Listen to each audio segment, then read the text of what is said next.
ప్రత్యేక చర్చా కార్యక్రమానికి స్వాగతం. గత 2 రోజులుగా కూడా నోట్ల రద్దుకు సంబంధించి ప్రజలు ఎదుర్కొంటున్న సమస్యలు, ప్రజలు తమ అనుభవాలు, అలాగే మంచి చెడు, మోడీ గారు తీసుకున్న నిర్ణయంలో మంచి, మోడీ గారి నిర్ణయం తీసుకోవడం వల్ల ఎదురైన ఇబ్బందులు, వీటన్నిటి మీద చర్చించుకుంటున్నాం. అనేక మంది కాలర్స్ దీనిపై స్పందిస్తూ ఉన్నారు. ఈరోజు కూడా ప్రజల డిమాండ్ మేరకు ఈ కార్యక్రమం కొనసాగించడం జరుగుతోంది. ప్రజలందరూ కూడా చాలా ఆసక్తితోటి, చాలా ఉత్కంఠతోటి ఉన్నారు. ఒకవైపు పేదలకు చాలా కష్టాలు, నష్టాలు, చాలా అవస్థలు, మరోవైపు నల్లధనం పోతుందేమోనన్న ఆశ, ఈ ఆశ నిరాశల మధ్య భారతదేశం ఊగిసలాడుతోంది. ఈ నేపథ్యంలో మరి ప్రధానంగా ఇప్పుడు ఏం కేజ్రీవాల్ చేసిన ఒక సంచలన ఆరోపణ ఇప్పుడే వచ్చింది. నోట్ల రద్దు వెనుక భారీ కుంభకోణం ఉందని భారతీయ జనతా పార్టీకి, ప్రధాని సన్నిహితులకు కూడా ముందే తెలుసంటూ వారు ఒక సంచలన ఆరోపణ చేశారు. మరోవైపు పేదలు పస్తులుంటున్నారంటూ వార్తలు వస్తూ ఉన్నాయి. ఏటీఎంల్లో డబ్బులు లేక ప్రజలు అల్లాడుతున్నారు. దీనిపై కూడా మీ అభిప్రాయాలను ప్రజలు పంచుకోవచ్చు. ఇక్కడ కొందరు ముఖ్య అతిథులు ఉన్నారు, వారిని పరిచయం చేస్తాం. రామకోటేశ్వరరావు ఆంధ్ర బ్యాంక్ మాజీ డైరెక్టర్, అలాగే వారు అనేక సంఘాలకు సంబంధించినటువంటి నేతగా కూడా పనిచేశారు. శ్రీ శేఖర్ రెడ్డి గారు క్రెడాయ్ అంటే మన రియల్ ఎస్టేట్ సంబంధించినటువంటి వ్యాపారాలకు సంబంధించినటువంటి సంస్థలకు సంబంధించిన సంఘాల జాతీయ అధ్యక్షుడిగా కూడా వారు పనిచేశారు. వారు దీనికి సంబంధించిన అనుభవాలు కానీ ఇతరత్ర అన్నీ పంచుకుంటారు.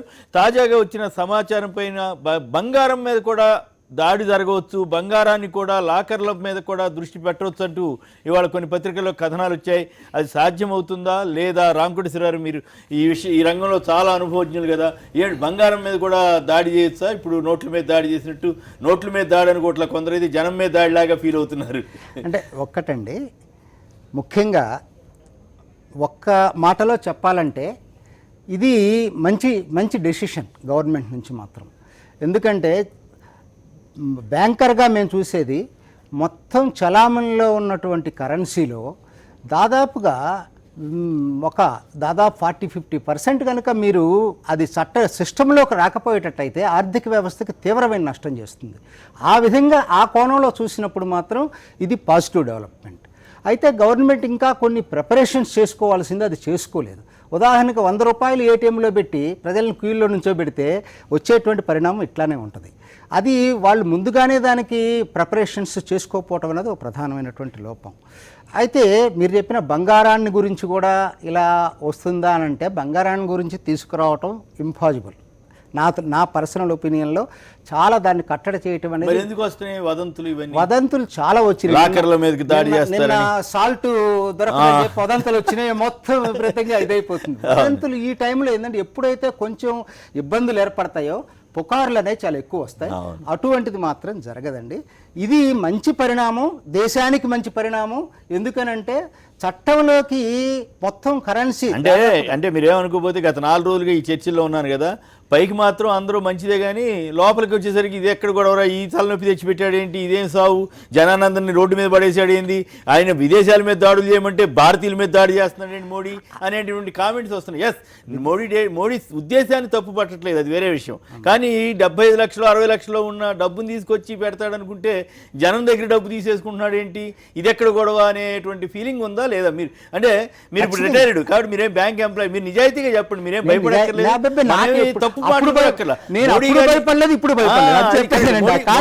మోడీ గారి పట్ల అందరికీ గౌరవం ఉంది, ఆయన నల్లధనానికి వ్యతిరేకంగా పోరాడుతున్నాడని అందరూ అనుకుంటున్నాం. నేను వ్యక్తిగతంగా మోడీ గౌరవాన్ని గురించి కూడా మాట్లాడలేదు. నేను చెప్పేది మనం తప్పులేదు. రెండోది, దానికి దీనికి పోటీ పెట్టాల్సిన అవసరం లేదు. రాజకీయ నాయకులు ఇవాళ నాయకులు కాదు, జనం కాదు, జనం 110 అంటే 1% మంది జనం కోసం 125 మంది 110 కోట్ల జనాన్ని రోడ్డు మీదకి తేవాల్సిన అగత్యం ఎందుకు వచ్చింది అనేది నా ప్రశ్న. ఆల్టర్నేటివ్ లేదు. ఇదొక్కటే వేరే సొల్యూషన్ కాదని కూడా నాకు తెలుసు. కానీ ఇప్పుడున్నటువంటి ధనాన్ని, ఇది నల్లధనం అని కూడా నేను అన్నాను. అన్అకౌంటెడ్ అవినీతి ధనం కాదు, ఇదంతా కూడా కాదు, అన్అకౌంటెడ్ మనీ. కాకపోతే దీన్ని చట్టంలోకి తీసుకురావడం మాత్రం చాలా అవసరం. కానీ కష్టాలు ఉంటాయి, ఇబ్బందులు ఉంటాయి. ఎందుకంటే సామాన్య ప్రజలకు పడే ఇబ్బందులు ఇది కొద్ది రోజులే, కేవలం 10-15 రోజులు. దీన్ని ఓర్పుతోటి, సహనంతో జనం అర్థం చేసుకోవాలా. దురదృష్టవశాత్తు రాజకీయ నాయకులు దీన్ని రెచ్చగొడుతున్నారు. నా పర్సనల్ ఒపీనియన్, వ్యక్తిగత ఒపీనియన్ అయితే రాజకీయ నాయకులు రెచ్చగొడుతున్నారు తప్పితే యాక్చువల్గా ఇవాళ జరుగుతున్నది ఏంటంటే ఈ 10-15 రోజులు ఇబ్బందులు మీరు వెళ్ళున్నారు ఎప్పుడన్నా గంట నిలబడ్డారు ఎప్పుడన్నా ఎప్పుడు జనంలోకి వెళ్ళి నిలబడ్డారా? 4 రోజులు నేను నిలబడలేదు, మీకు అవసరం లేదు కాబట్టి మీరు రాజకీయ నాయకులు రెచ్చగొడతారు అంటున్నారు కాబట్టి జనంలోకి వెళ్తే కదా మీకు తెలిసేది. మీకంటే హ్యాపీ, మీకేమీ ఇబ్బంది లేదు. 4-5 గంటలు 5 గంటలు 1000 రూపాయల కోసం 4000 కోసం నిలబడితే తెలుస్తుంది మీకు. నేషనల్ ఛానల్స్ చూశారు, క్యూలో నుంచున్నటువంటి జనం కూడా ఇబ్బందులు పడుతున్నామని చెప్తా కూడా ఇది మంచిదేనని చెప్పి ఎవరు మంచిది కాదని ఎవరు అంటారండి? ధైర్యం ఇప్పుడు నేను అన్నాను, నీ దగ్గర నల్లదనం ఉందా, నా మీద దాడి చేసే ప్రమాదం ఉంది కదా. కారణం గవర్నమెంట్ తప్పు ఏంటంటే చేసేటప్పుడు చేయాల్సింది ఏంటంటే 100 రూపాయలు నువ్వు రద్దు చేస్తున్నప్పుడు 1000 రూపాయలు 500 రద్దు చేసేటప్పుడు ఎలా దీనికి ప్రత్యామ్నాయంగా ప్రజలకి నువ్వు చూపిస్తావు అనేది ఏం చేశారు వాళ్ళు? 2000 ప్రింట్ చేశారు, 2000 విత్డ్రా చేసుకోవాలని చెప్తే 2000 ప్రింట్ చేస్తే దాని పర్పస్ లేదు కదా. 100 రూపాయలు పెట్టారు. వాళ్ళు ఏం చేసి ఒకవేళ తెలుస్తుంది సీక్రెట్ బయటపడుతుంది అనుకుంటే 500 బదులు సీక్రెట్ బయటపడింది కదా, అది దాంట్లోకి వద్దాం. అంటే నేననేది 500 బదులు 400 600 కొత్త నోటు తీసుకొస్తున్నాం అనే మిషతోటి కనీసం ప్రింట్ చేసి రెడీగా ఉంచుకుంటే పోయి ఉండేది. అసలు లేకుండా ఒక్కసారి మీరు 100 రూపాయలు ఏటీఎంలో పెడితే గంటలు అయిపోతున్నాయి. ఎలా మరి ప్రజలకి ఇది గవర్నమెంట్ చేసిన తప్పు. ఇది గవర్నమెంట్ 6 నెలల నుంచి ప్రిపేర్ చేస్తున్నటువంటి వాళ్ళు మరి 6 నెలల నుంచి ఈ మాత్రం ఆలోచించుకోలేకపోయారా? 100 రూపాయలు ఏటీఎంలో పెడితే గంట కన్నా ఎక్కువసేపు రాదు కదా. మీరు ఇదంతా చట్టంలోకి వస్తుంది, ఇంకేముంది బ్రహ్మాండం బజిపోయింది అంటున్నారు. నాకు వస్తున్న ఫీడ్బ్యాక్ కానీ రకరకాలుగా వస్తున్న దాని ప్రకారం ఇంకో పద్ధతిలో కనుక ఈ డబ్బు అంతటిని మొత్తం ట్యాక్స్ కడుతుంది, ఫలానా తారీఖులో రద్దు చేస్తాం, ఈ మొత్తాన్ని మీరు బ్యాంకులో వేసుకోండి, ఆ పైన 5 లక్షలు 10 లక్షలు మీరు లిమిట్ పెట్టి ఆ పైన మొత్తం 10% 20% ట్యాక్స్ కట్టండి అని చెప్తే ఎక్కువ చట్టంలోకి వచ్చి ఉండేది. ఇప్పుడు ఇదంతా మళ్ళీ ఆల్రెడీ బ్లాక్ మనీ మొదలైపోయిందనే టాక్ వస్తా ఉంది సార్. ఇవన్నీ రకరకాల ఈ టైంలో చాలా వస్తాయి. వాస్తవంగా ఏంటంటే ఎవరేం చేయలేరు అట్లా. ఎందుకంటే జరగబోయేది ఏంటంటే నా ఒపీనియన్లో దీని నుంచి మనం డిమాండ్ చేయాల్సింది ఏంటంటే ముందు ట్యాక్స్ రేట్ తగ్గించాలి. నెక్స్ట్ బడ్జెట్ లో తగ్గించాలి.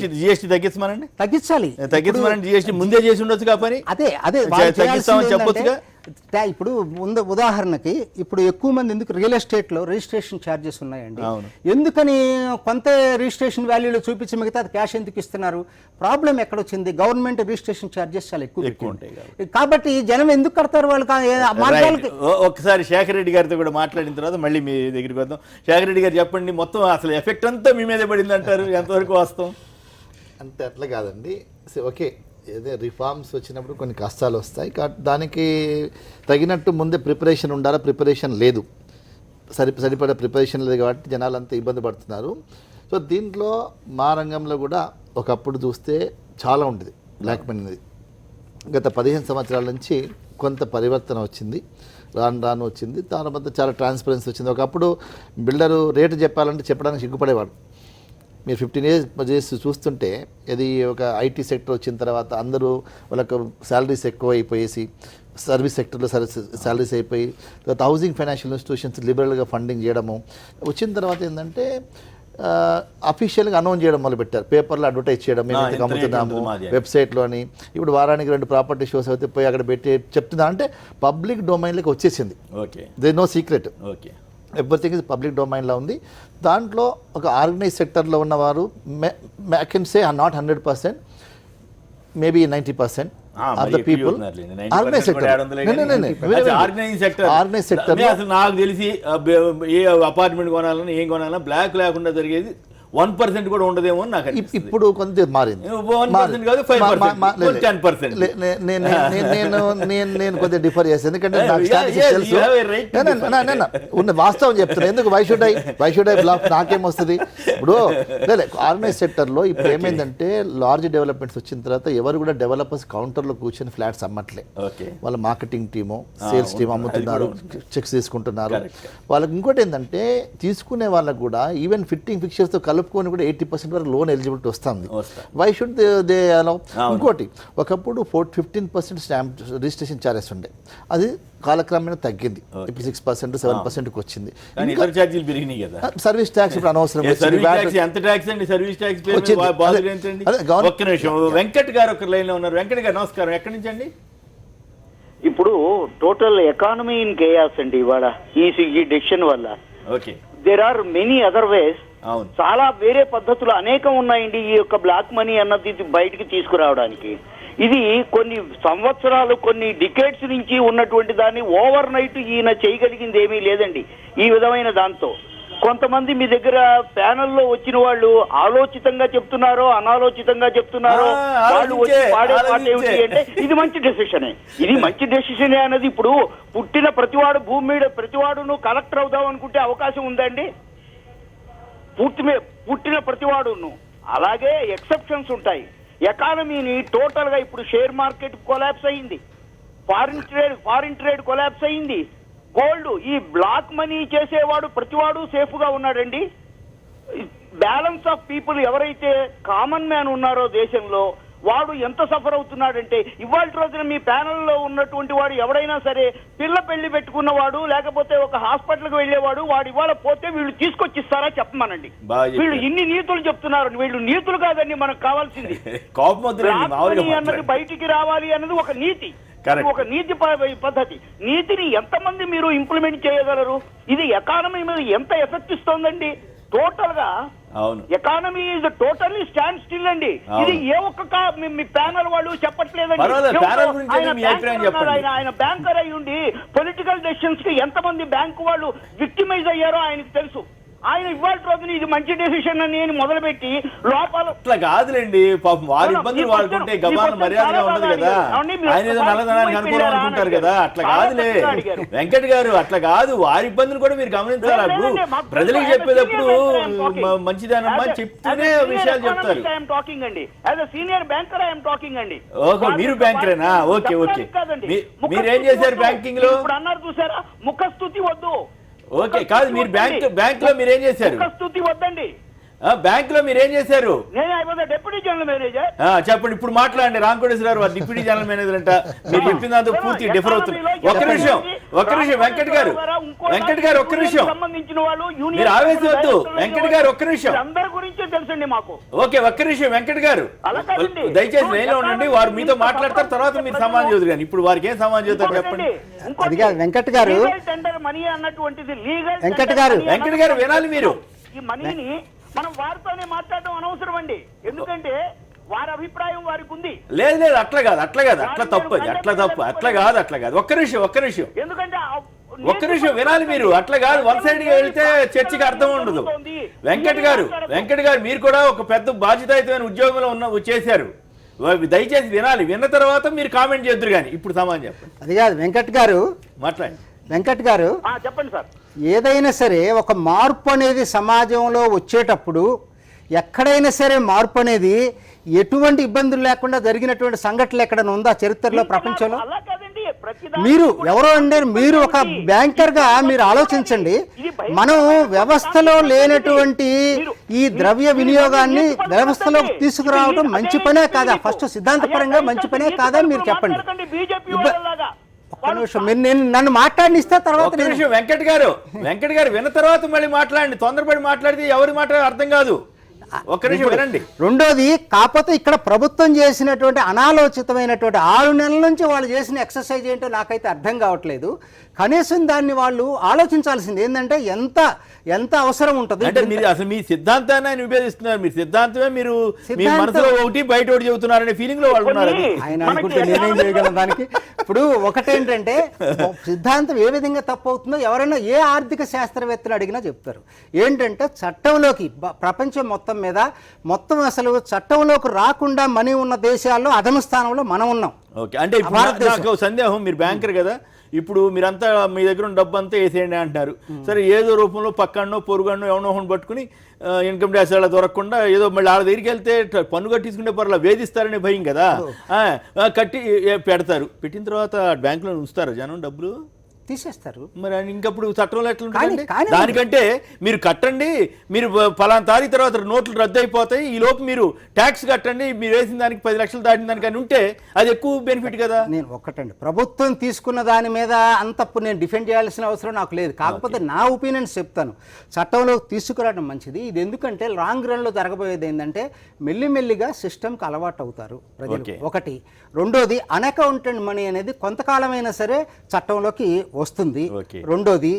మూడోది, దీంట్లో నుంచి కూడా ఇప్పుడు పర్టికులర్గా ఎక్కడ జరుగుతుందంటే ప్రాబ్లం ఏంటంటే ఒక పెద్ద ఎవరో బిలియనీర్సు కాదండి, మనం కూడా ఆలోచించుకోవాలండి. మనం కూడా ఒక రిజిస్ట్రేషన్ చేయాల్సింది గవర్నమెంట్ తప్పు, దీని కల్ప్రిట్ గవర్నమెంట్. ఎట్లానంటే మీరు ఛార్జీలు తక్కువ చేస్తే ఎక్కువ మంది దాంట్లో చట్టంలోకి వస్తారు. ఇప్పుడు నేను ఇందాక చెప్పాను, ల్యాండ్ పర్టికులర్గా ల్యాండ్ విషయంలో జరుగుతున్నది అంత అవినీతి ఎక్కడా లేదు. ఏంటంటే మనం కూడా మధ్యతరగతి వర్గం కూడా ఏం చేస్తాం, వెళ్ళి అవకాశం ఉంటే మనం కొంత క్యాష్ ఇచ్చి కొంత రిజిస్ట్రేషన్ వాల్యూకి చేయించుకుంటున్నాం. అంటే దీనికి కారణం ఎవరు, దీనికి అవకాశం ఎవరు ఇస్తుంది? ప్రభుత్వమే అవకాశం ఇస్తూ ఉంది. ప్రభుత్వం కనుక సిస్టమ్స్ని మార్చాలి, ఇది ఒక్కటే సరిపోదు. నేను అనుకోవడం ప్రభుత్వం సిస్టమ్స్ మార్చడం కాదు, ప్రభుత్వంలో ముందు నిజాయితీ ఉంటుంది. నిజాయితీ అది కదా అసలు బేసిక్ క్వాలిటీ. 100 billion question. మరి ఆలు లేకుండా జనాన్ని మీరు నిజాయితీ పరులుగా ఉండండి, మేము మా వ్యాపారం మేము చేసుకుంటాం అంటే నేను ఇక్కడ మీరు దీన్ని పోటీ పెట్టొద్దు అంటున్నాను. ఏంటంటే ఎట్లా నడిపేది వాళ్ళు, చేసేది వాళ్ళు, నేనేందంటే జనం ఎందుకు సఫర్ అవ్వాలి? అంటే చట్టంలోకి తీసుకొచ్చే చర్యకి మీరు పోటీ పెట్టి ఇవన్నీ ప్రభుత్వం చేయట్లేదు కాబట్టి ఇది కూడా తప్పు అంటే తప్పు అని అంటలేదు, కానీ తప్పు దానికి సరి చేసుకునే మార్గాలు ఎత్తుక్కోండి. సరి చేసిన మార్గాలు అంటే ప్రజల్లోనే చైతన్యం రావాలి. దీని మీద ప్రభుత్వం ఇప్పుడు వాళ్ళు ఏదైతే అనుకుంటున్నారో దీనికి మైలేజ్ వస్తుందని చెప్పి రివర్స్ లో కౌంటర్ లో ప్రజల్లో నుంచి మీరు ట్యాక్సులు తగ్గించండి, సిస్టమ్స్ని మార్చండి, ట్రాన్స్పరెంట్ సిస్టమ్ తయారు చేయండి అని ఒక ఉద్యోగం లాగా రావాలి ప్రజల్లో నుంచి. దీంట్లో నుంచి ఆ పద్ధతిలో ఛానలైజ్ కావాలి. వెంకట్ గారు ఇప్పుడు మాట్లాడండి. వెంకట్ గారు వారు ఇప్పుడు ఒకటండి, ఇప్పుడు జనరల్ గా చెప్తున్నారండి, ఇవన్నీ మనము over a period of time మనకు స్వాతంత్రం వచ్చాక మనం చూస్తున్నటువంటి ఈవిల్స్ అండి. ఇవన్నీ కూడా సొసైటీలో ఉన్న ఈవిల్స్, ఇవన్నీ వారు చెప్తున్నటువంటివి. ఈ ఈవిల్స్ వల్లే ఈ బ్లాక్ మనీ అన్నది తయారైందండి. ఎవరికి తెలియదండి మార్కెట్ ప్రైస్ ఏమిటి. హలో మాట్లాడండి. రిజిస్ట్రేషన్ ప్రైస్ కి మార్కెట్ ప్రైస్ కి డిఫరెన్స్ ఉంది అన్నది ప్రతి ఒక్కరికి తెలియదండి. పొలిటీషియన్స్ కి ఇన్ని సంవత్సరాల్లో ఎందుకు తెలీదు? మరి తెలిసినప్పుడు దీన్ని ఎంకరేజ్ చేసి రాత్రికి రాత్రి విత్డ్రా చేస్తాను అంటే లీగల్ టెండర్ మనీని అసలు ఎవరు వీళ్ళు? ఈ పొలిటికల్ పార్టీ రాత్రికి రాత్రి ప్రజల్ని ఇంత కష్టాలు పెట్టడానికి వీళ్ళెవరు? అది అండి ప్రశ్న. లీగల్ టెండర్ మనీ అండి, యాజ్ ఎ బ్యాంకర్ వారెవరో సపోర్ట్ చేయడం అన్నది చాలా తప్పు. లీగల్ టెండర్ మనీని రాత్రికి రాత్రి రద్దు చేయడానికి ఎవరికి లేదండి right. Legal tender nobody has right. Right, okay. And they are troubling unnecessarily public అండి. వాళ్ళు ఏడుస్తున్నారండి. నా దగ్గర ఇంకోటి పెద్ద ఏడుస్తున్నారా? మన దగ్గర వైట్ మనీ బ్యాంకులో ఉన్నది డ్రా చేసుకోవడానికి లేదు, బ్లాక్ మనీనేమో మన దగ్గర ఉన్నటువంటి ఇంట్లో పడున్న ఖర్చులకు పెట్టుకున్న డబ్బేమో ఎక్స్చేంజ్ చేసుకోవడానికి లేదు, ఏది కొనుక్కోవడానికి లేదండి. మళ్ళీ ఇదే గవర్నమెంట్ వాళ్ళ బిల్లులకు మాత్రం బ్లాక్ మనీ కట్టొచ్చు అంట. అలా కదండి, పాలు కొనడానికి డబ్బులు లేనటువంటి పరిస్థితి మీరు నమ్ముతారు నమ్మరండి? అవును, కరెక్ట్. ఇంట్లో పెట్టుకున్నటువంటి డబ్బు. ఇంకోటి ఏమిటంటే ఇన్ఫ్లేషన్ ఎంతవరకు పెరిగిపోయిందంటే పాత రోజుల్లో 10 రూపాయల note is equal to 500 note. అవును, ఈ 500 నోటుని 1000 నోటుని నేను డిమానిటైజ్ చేశాను. బ్లాక్ మనీ ప్రాసెస్ కాసేపు లేక వాళ్ళకే కన్ఫ్యూజ్డ్, ఇది ఫేక్ మనీ వస్తోంది అన్నాడు. అన్ని చేతకానితనం గవర్నమెంట్ది. ఫేక్ మనీ వస్తే గవర్నమెంట్ బాధ్యుల, పబ్లిక్ బాధ్యుల. వీళ్ళు స్ట్రింజెంట్ గా యాక్షన్ తీసుకుంటే నాకైతే ఫేక్ మనీ ఉంటే ఉండొచ్చు కానీ ఆ వంకతో ఏదో చేసేద్దాం అనుకుంటున్నాను. ఎందుకంటే అసలు టార్గెట్ ఇస్ సంథింగ్ ఎల్స్ అండి. ఎలక్షన్స్ అనేది చెప్తాం. దీంట్లో ఒక్క విషయం అంటే ఎలక్షన్స్ కోసం చేశారని బీజేపీ వాళ్ళకి ముందే ఉండొచ్చు. నేను దాన్ని రాజకీయంగా వాళ్ళకి ఏం లేదు, వాళ్ళ పవిత్రులని నేను చెప్పను. కాకపోతే ఒక్క మాట చెప్పండి, మీరు కూడా యథాతథ స్థితిని కంటిన్యూ చేద్దాం. అందరూ ఒప్పుకుంటున్నారు ఇప్పుడున్న దాంట్లో చట్టంలో లేదు, ఇదంతా మారాలి, ప్రపంచంలో ఇంత ఆర్థిక అధ్వానమైనటువంటి స్థితి ఏ దేశంలో లేదని ఒకవైపు చెప్తూనే మనం రెండో వైపు అసలు యథాతథ స్థితిని ఇట్లానే కంటిన్యూ చేద్దాం, మార్పు తీసుకురావద్దు అని అనుకోవటం అనేది కరెక్ట్ కాదు కదా. అయితే మార్పు తీసుకొచ్చేటప్పుడు సరి అయిన ఎక్సైజ్ కాదండి. ఎస్, మీరు చెప్పారు 4000 రూపాయలు ప్రతి ఒక్కడే వెళ్ళాలండి. ఏ ప్రైమ్ మినిస్టర్ ఎందుకు నిలబడలేదు?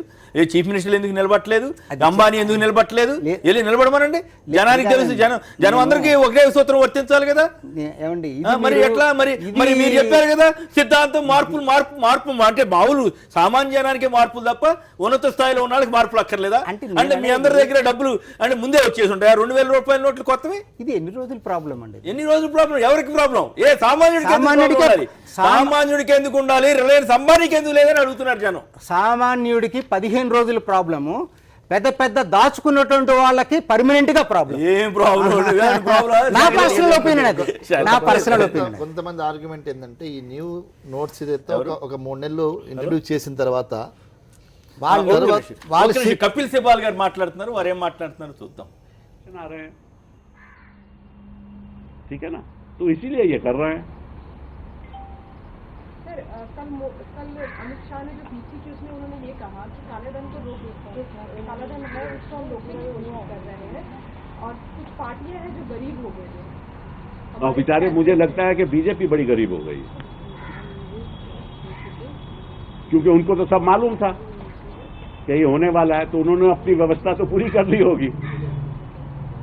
सर एक और ये सवाल है कि प्रधानमंत्री ने भी कहा कि जब संबोधन कर रहे थे कि ये फेक करेंसी और जो हवाला कारोबार जिससे तो आतंक और पाकिस्तान, उसका उपाय होना चाहिए ना। उनका ये कहना था कि पाकिस्तान में जो लोग नोट छापते थे या नोट बनाते थे और इस तरह की स्टिंग भी सामने आए, पूरी तरह से उनको डिस्ट्रॉय करना। हाँ बिल्कुल, उपाय होना चाहिए कि कौन से फेक नोट हैं, कहाँ से आ रहे हैं। इनकी इंटेलिजेंस इतनी तो है नहीं कि इनको मालूम नहीं कि लोग पाकिस्तान से आ जाते हैं उड़ी में, इतना तो इनको मालूम नहीं। फेक करेंसी कहाँ से मालूम करेंगे? उसकी भी भाई, अगर जो भी प्रॉब्लम है, ठीक है ना, हाथी को ये तो नहीं कहते कि चींटी को मारो। Thank you. కపిల్ సిబాల్ గారు తన అభిప్రాయం చెబుతున్నారు. ఒకసారి మనం మెహదీపట్నం వెళ్దాం. మెహదీపట్నంలో దిలీప్ మా ప్రతినిధి ఉన్నారు. అక్కడ తాజా పరిస్థితి, అక్కడ బ్యాంకుల దగ్గర వందలాది మంది జనం వెయిట్ చేస్తూ ఉన్నారట. ఒకసారి చూద్దాం. Over to Dilip. Yes sir, మనం చూస్తున్నాము గతంలో ఆధార్ కార్డులు దిగేటప్పుడు ఎలాంటి పరిస్థితి ఉందో ప్రస్తుతం కూడా అలాంటి పరిస్థితి కొనసాగుతుంది. ఎన్నడూ లేని విధంగా కూడా బ్యాంకుల వద్ద నగర ప్రజలు బారులు తీరినటువంటి పరిస్థితి. సో మనం చూసుకోవచ్చు, ప్రస్తుతం మనం మెహదీపట్నంలోని SBI బ్రాంచ్ వద్ద ఉన్నాం. ఇక్కడ కొన్ని వందల మంది ఇక్కడ ఉన్నటువంటి ప్రజలందరూ కూడా చాలా వరకు కూడా ఈ ఏదైతే కేంద్రం ప్రభుత్వం తీసుకున్న నిర్ణయం ఉందో ఈ 500, 1000 రూపాయల నోట్లు రద్దు చేయడంతో చాలా వరకు కూడా ఇక్కడ ప్రజలందరూ కూడా ఆ నోట్లను మార్చుకోవడానికి చాలా అధిక సంఖ్యలో వస్తున్నటువంటి పరిస్థితిని మనం చూస్తున్నాము. ఉదయం 10 గంటలు కాకముందు, బ్యాంకు తెరుచుకోకముందు నుంచి కూడా చాలా అధిక సంఖ్యలో ఇక్కడ క్యూ లైన్లో ఉన్నటువంటి పరిస్థితి కనిపిస్తుంది. మహిళలతో పాటు వృద్ధులు కూడా అందరూ కూడా చాలా అధిక సంఖ్యలో ఇక్కడ బ్యాంకుల వద్ద బారులు తీరుతున్నారు. చాలా వరకు కూడా ఎలాంటి పరిస్థితి ఉందంటే బ్యాంకుల వద్ద ఒక మొత్తం కూడా దేశం మొత్తం కూడా కరెన్సీ ఎమర్జెన్సీ ఉన్నటువంటి పరిస్థితి కనిపిస్తుంది. చాలా వరకు కూడా ఇతరత్ర పనులు ఉన్నప్పటికీ కూడా వాటన్నిటిని కూడా మానుకొని ఇక్కడ బ్యాంకుల వద్ద బారులు తీరే పరిస్థితి నెలకొంది. దీనివల్ల సామాన్య ప్రజలకు చాలా ఇబ్బందికరమైన పరిస్థితి నెలకొందని చెప్పుకోవచ్చు. కొంతమంది ఇక్కడ క్యూ లైన్లో ఉన్న వాళ్ళు అంటున్నారు. సార్ చెప్పండి సార్, ఎలాంటి సమస్యలు ఎదుర్కొంటున్నారు? ఇది SBI హిమాయూ నగర్ బ్రాంచ్. ఇది ఇక్కడ ప్రతి ఒక్కళ్ళకు కూడా మంచి సౌకర్యం ఉన్నది. పోలీసు వాళ్ళు చాలా కోఆపరేట్ చేస్తున్నారు. రెండోది బ్యాంక్ అధికారులు కూడా చాలా మంచిగా సిస్టమేటిక్గానే పని చేస్తున్నారు. ఎవరికి ఏ ఇబ్బంది లేదు. కానీ ఒకటి రిక్వెస్ట్ ఉంది, త్రూఅవుట్ మన ఆంధ్రప్రదేశ్, తెలంగాణకు కానీ ఆంధ్రప్రదేశ్ కానీ ఈ బ్రాంచెస్ ప్రతి బ్రాంచ్లో ఒక సీనియర్ సిటిజన్ క్యూ, అంటే ఆడోళ్ళకి కానీ మొగళ్ళకి కానీ సీనియర్ సిటిజన్కి మస్ట్ ఉంది. వాళ్ళకు చాలా ఇబ్బందిగా ఉంటుంది. లోపల క్యూలో కానీ లోపల కౌంటర్ కానీ ఒక కౌంటర్ ఓపెన్ చేసి ఒక క్యూ సిస్టమేటిక్గా పెడితే ఇంకా చాలా బాగుంటుంది. రెండోది బ్యాంకు అధికారులు లోపల ఇదే పని డిపాజిట్ చేసుడు, ఎక్స్చేంజ్ చేసుడే ఉన్నది. మిగతా పని వాళ్ళు ఇడిచిపెట్టినారు. ఇట్లనే వేరే పని అంటే బ్యాంక్ లాకర్స్ ఉన్నారు, చెక్స్ లోపల వేసేది ఉంటుంది. వాళ్ళందరూ వచ్చి రిటర్న్ పోతున్నారు. ఒక ఆమె వచ్చింది, ఆమెకి పెళ్లి ఉంది, వాళ్ళకు లాకర్ నుంచి బంగారం తీసేది ఉండే. కానీ వాళ్ళకు ఇవాళ కాదు రేపు రమ్మని చెప్పినారు. ఈ రోజు వచ్చినా మళ్ళీ 3 రోజులకు ఒకసారి రమ్మన్నారు. ఇబ్బంది పెట్టుడు బాగుండేది. కానీ వాళ్ళకు కూడా ఇది చూసుకోవాలి, ఇది మంచి పద్ధతి ఉంటుంది. లేకుంటే వాళ్ళకి ఇబ్బంది ఉంటుంది. వాళ్ళకి అవసరం ఉన్నప్పుడే వాళ్ళు లాకర్ కొరకు వస్తున్నారు. వాళ్ళకి అవసరం లేనప్పుడు ఎందుకు రమ్మంటే వాళ్ళు వచ్చే అవసరం లేదు కదా. అందు గురించి ఈ సిస్టమ్ కూడా కంటిన్యూ చేస్తే బాగుంటుంది. ఇదే కాక ఒక చిన్న పని కొరకు ఇబ్బంది పెట్టుడు బాగుండదు. ఇదే నా రిక్వెస్ట్. సార్ మీరు చెప్పండి సార్, ఎలాంటి సమస్యలు ఎదుర్కొంటారు? ఎంతసేపు అయింది మీరు ఇక్కడికి వచ్చి? ఇప్పుడు మేము వచ్చి 3-4 గంటలు అవుతుంది సార్. ఇక్కడ నిన్న బి వచ్చిన, ఈ రోజు బి వచ్చిన, మాకు తినడానికి తిండి లేకుండా డబ్బులు ఉంచుకొని అకస్మాత్తుగా పైసలు చెల్లాయంటే ఏ ప్రభుత్వం చేయలేదు సార్ ఇలాంటిది. అయినా పోయి రష్యాలో ఉండి ఇక్కడ ఇండియాలో ఇట్లాంటి సమస్య నడిపిస్తాడని తెలియదు. కాబట్టి పేద ప్రజలు ఎక్కడ పోవాలి? రాత్రి అర్ధరాత్రి లేదా ఉప్పు 100 రూపాయలు కేజీ అంటున్నారు, షుగరు 300 కేజీ అంటున్నారు. ఎలా ప్రభుత్వం పేద ప్రజలు ఊరి వేసుకొని సావాలన్నా లేకపోతే ఎక్కడన్నా వెళ్ళిపోవాలన్నా? మా నీళ్ళ ట్యాంకులలో కొద్దిగా విషం వేసి లేదా చంపేయండి, మాకు మొత్తానికి చనిపోతాం. ఈ యుద్ధం కన్నా చాలా మా యుద్ధం అయిపోయింది. ఈ ప్రభుత్వం లేదా పనికిరాని ప్రభుత్వం ఉంది సార్. అదే ఎన్టీ రామారావు పీరియడ్లో ఎంత హాయిగా నడిపించిండు, ఎంత ఇది అయింది. మంచిగా ఉండే రూపాయి కిలో ఇలా అకస్మాత్తుగా ఇంత తొందరగా చేస్తారని ఏ ప్రభుత్వం ఇది చేయలేదు సార్. నెహ్రూ చేయలేదు, మన సర్దార్ వల్లభాయ్ పటేల్ చేయలేదు, మళ్ళీ ఎవరు చెప్పి ఏ ప్రభుత్వమే చేయలేదు. కాకపోతే లేదా ఒక అరగంట 2 గంటల లోపల నోట్లు చెల్లాయంటే ఎక్కడ తినడానికి తిండి లేదు, ఎక్కడ తినాలి?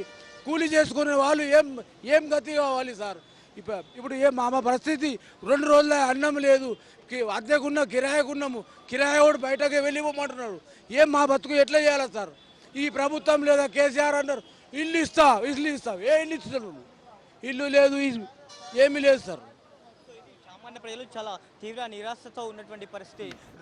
రోజువారీ కార్యక్రమాలు చేసుకోవడానికి కూడా చాలా ఇబ్బంది పడుతున్నటువంటి పరిస్థితి మనం చూస్తున్నాం. అలాగే బ్యాంకు అధికారులు ఓన్లీ నోట్లు మార్పిడి కార్యక్రమంలోనే ఉన్నారు. సో ఇతరత్ర ఇది మ్యారేజ్ సీజన్ కాబట్టి సో చాలా వరకు కూడా లాకర్లలో తమ బంగారాన్ని పెట్టుకున్నటువంటి వాళ్ళందరూ కూడా తీసుకోవడానికి బ్యాంకులకు వస్తున్నారు. కానీ మొత్తం మార్పిడి ఏదైతే పెద్ద నోట్ల మార్పిడి పైనే బ్యాంక్ అధికారులు దృష్టి పెడుతున్నారు. ఎవరైతే లాకర్లలో బంగారం కానీ ఇతరితర చెక్స్ వేయడానికి కానీ వస్తున్నటువంటి వాళ్ళ మాత్రం ఎవరు కూడా లోపలికి అనుమతించట్లేదు. అలాగే ప్రత్యేకంగా జెంట్స్ కి మహిళలకి సపరేట్ క్యూ లైన్లు ఏర్పాటు చేసినప్పటికీ కూడా వృద్ధులకు కూడా సపరేట్ గా క్యూ లైన్లు పెడితే బాగుంటుందనేటువంటి అభిప్రాయాన్ని సామాన్య ప్రజలు వ్యక్తం చేస్తున్నారు. కానీ మోదీ తీసుకున్నటువంటి కేంద్ర ప్రభుత్వం తీసుకునే నిర్ణయం సరైనదే, కానీ కాస్త సామాన్య ప్రజలకు కాస్త వెసులుబాటు కల్పించే విధంగా కొన్ని రోజుల పాటు సమయం ఇస్తే మరింత బాగుండేటువంటి అభిప్రాయాన్ని చాలా మంది వ్యక్తం చేస్తున్నారు. సో బ్యాంకు లోపలికి మాత్రం కొద్ది మందిని అంటే 5 మందిని 10 మందిని లోపలికి పంపిస్తున్నారు. ఎందుకంటే లోపల కూడా ప్రాసెస్ కూడా చాలా తొందరగా అయ్యే విధంగా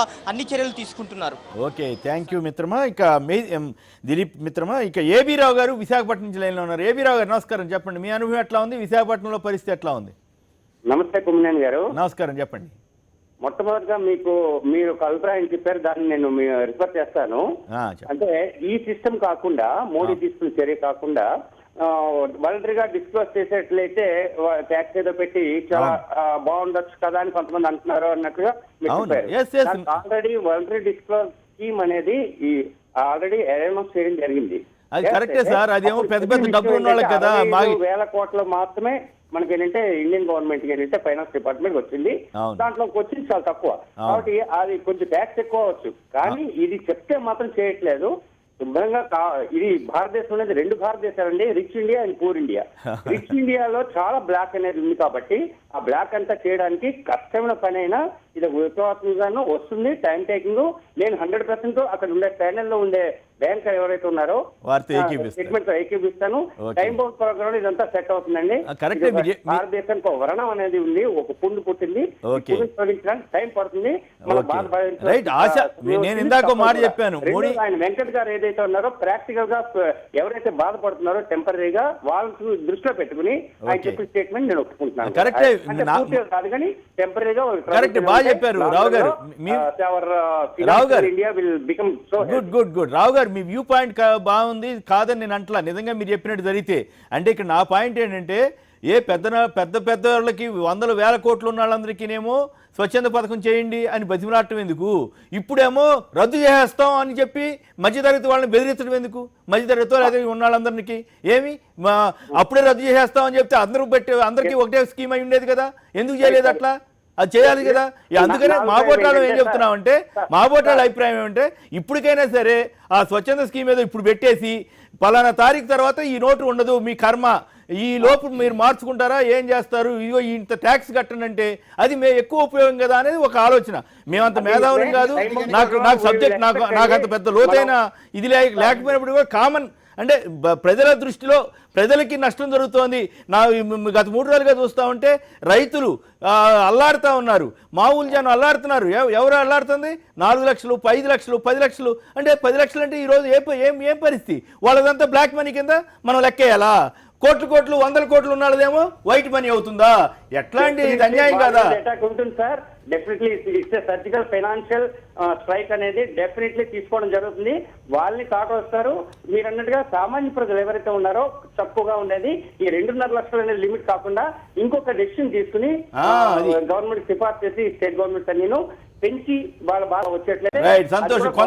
కొంత మీరు మా బోటి వాళ్ళ మాకేమి ఆర్థిక నిపుణులు కాదండి. మేము కేవలం జనం దృష్టిలో ప్రాక్టికల్ గా ఉన్న పరిస్థితిని దృష్టిలో పెట్టుకుని కోటీశ్వరులకేమో స్వచ్ఛంద పథకాలా, మామూలాడికేమో రద్దు చేస్తామని హెచ్చరికలా, బెదిరింపులా, అంటే 5% మంది లేని జనం కోసం 90% మంది జనాన్ని రోడ్లు పాలు చేస్తారా అన్న విమర్శలకు ఏమి సమాధానం చెబుతారనేది అర్థం కావట్లేదు. వాస్తవంగా మీ ఆరోపణ కరెక్ట్ కాదు. 90% మంది రోడ్ల మీద లేరా? ఒక్క నిమిషం నేను చెప్పేది వినండి. వాలంటరీ డిస్క్లోజర్ స్కీము స్వచ్ఛందంగా వాళ్ళకి పెట్టిన తర్వాతనే ఆ రోజే హెచ్చరించారు ఏంటంటే ఇది కాకపోతే నెక్స్ట్ నుంచి మేము మిగతా చర్యలు తీసుకుంటామని. ఇది కూడా అందులో భాగమైనటువంటిదే. దానిగా మీరు చూడండి. అంతేగాని అయితే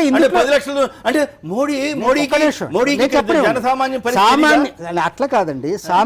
అది తప్పలు ప్రిపరేషన్స్ కరెక్ట్ గా లేవు. ఎందుకంటే వేల కోట్లు పెట్టుకున్నారు కదా, వేల కోట్లు ఉన్నాళ్ళు ఇప్పుడు బయటకు తీసుకురాలేని పరిస్థితి కూడా ఉంది. దాచిపెట్టుకున్న వాళ్ళు మనీ అది దాన్ని మీరు హైలైట్ చేయట్లేదు. ఖచ్చితంగా వాళ్ళు ఆల్రెడీ చెప్తున్నారు రకరకాలుగా కమిషన్లు ఇచ్చేస్తున్నారంటే శుభ్రంగా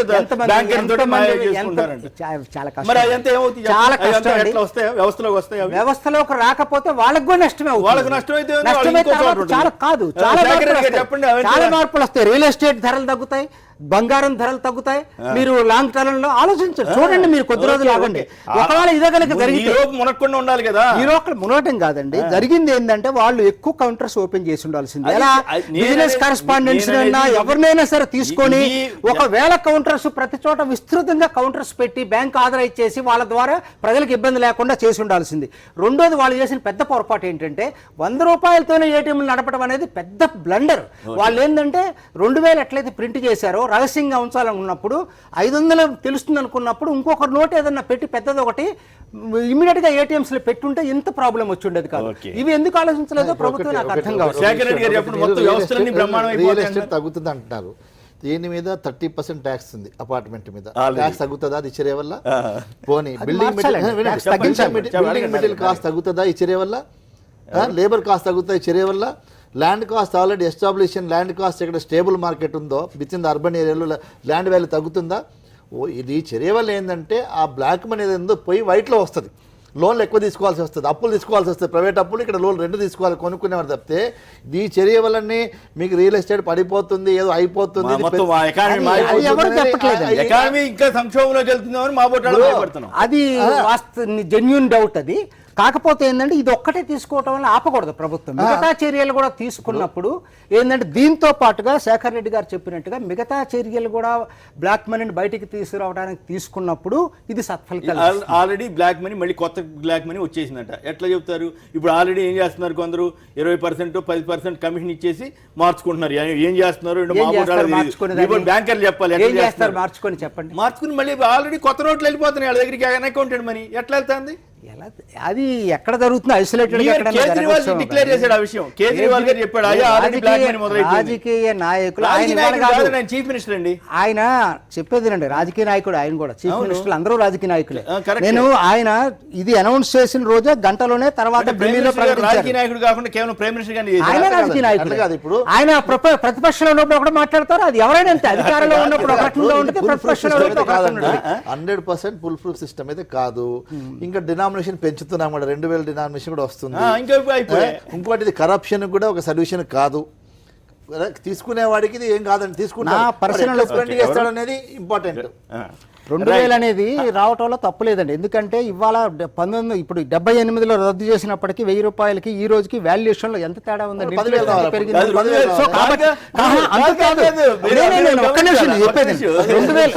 రావటం అనేది కరెక్ట్ కాదు.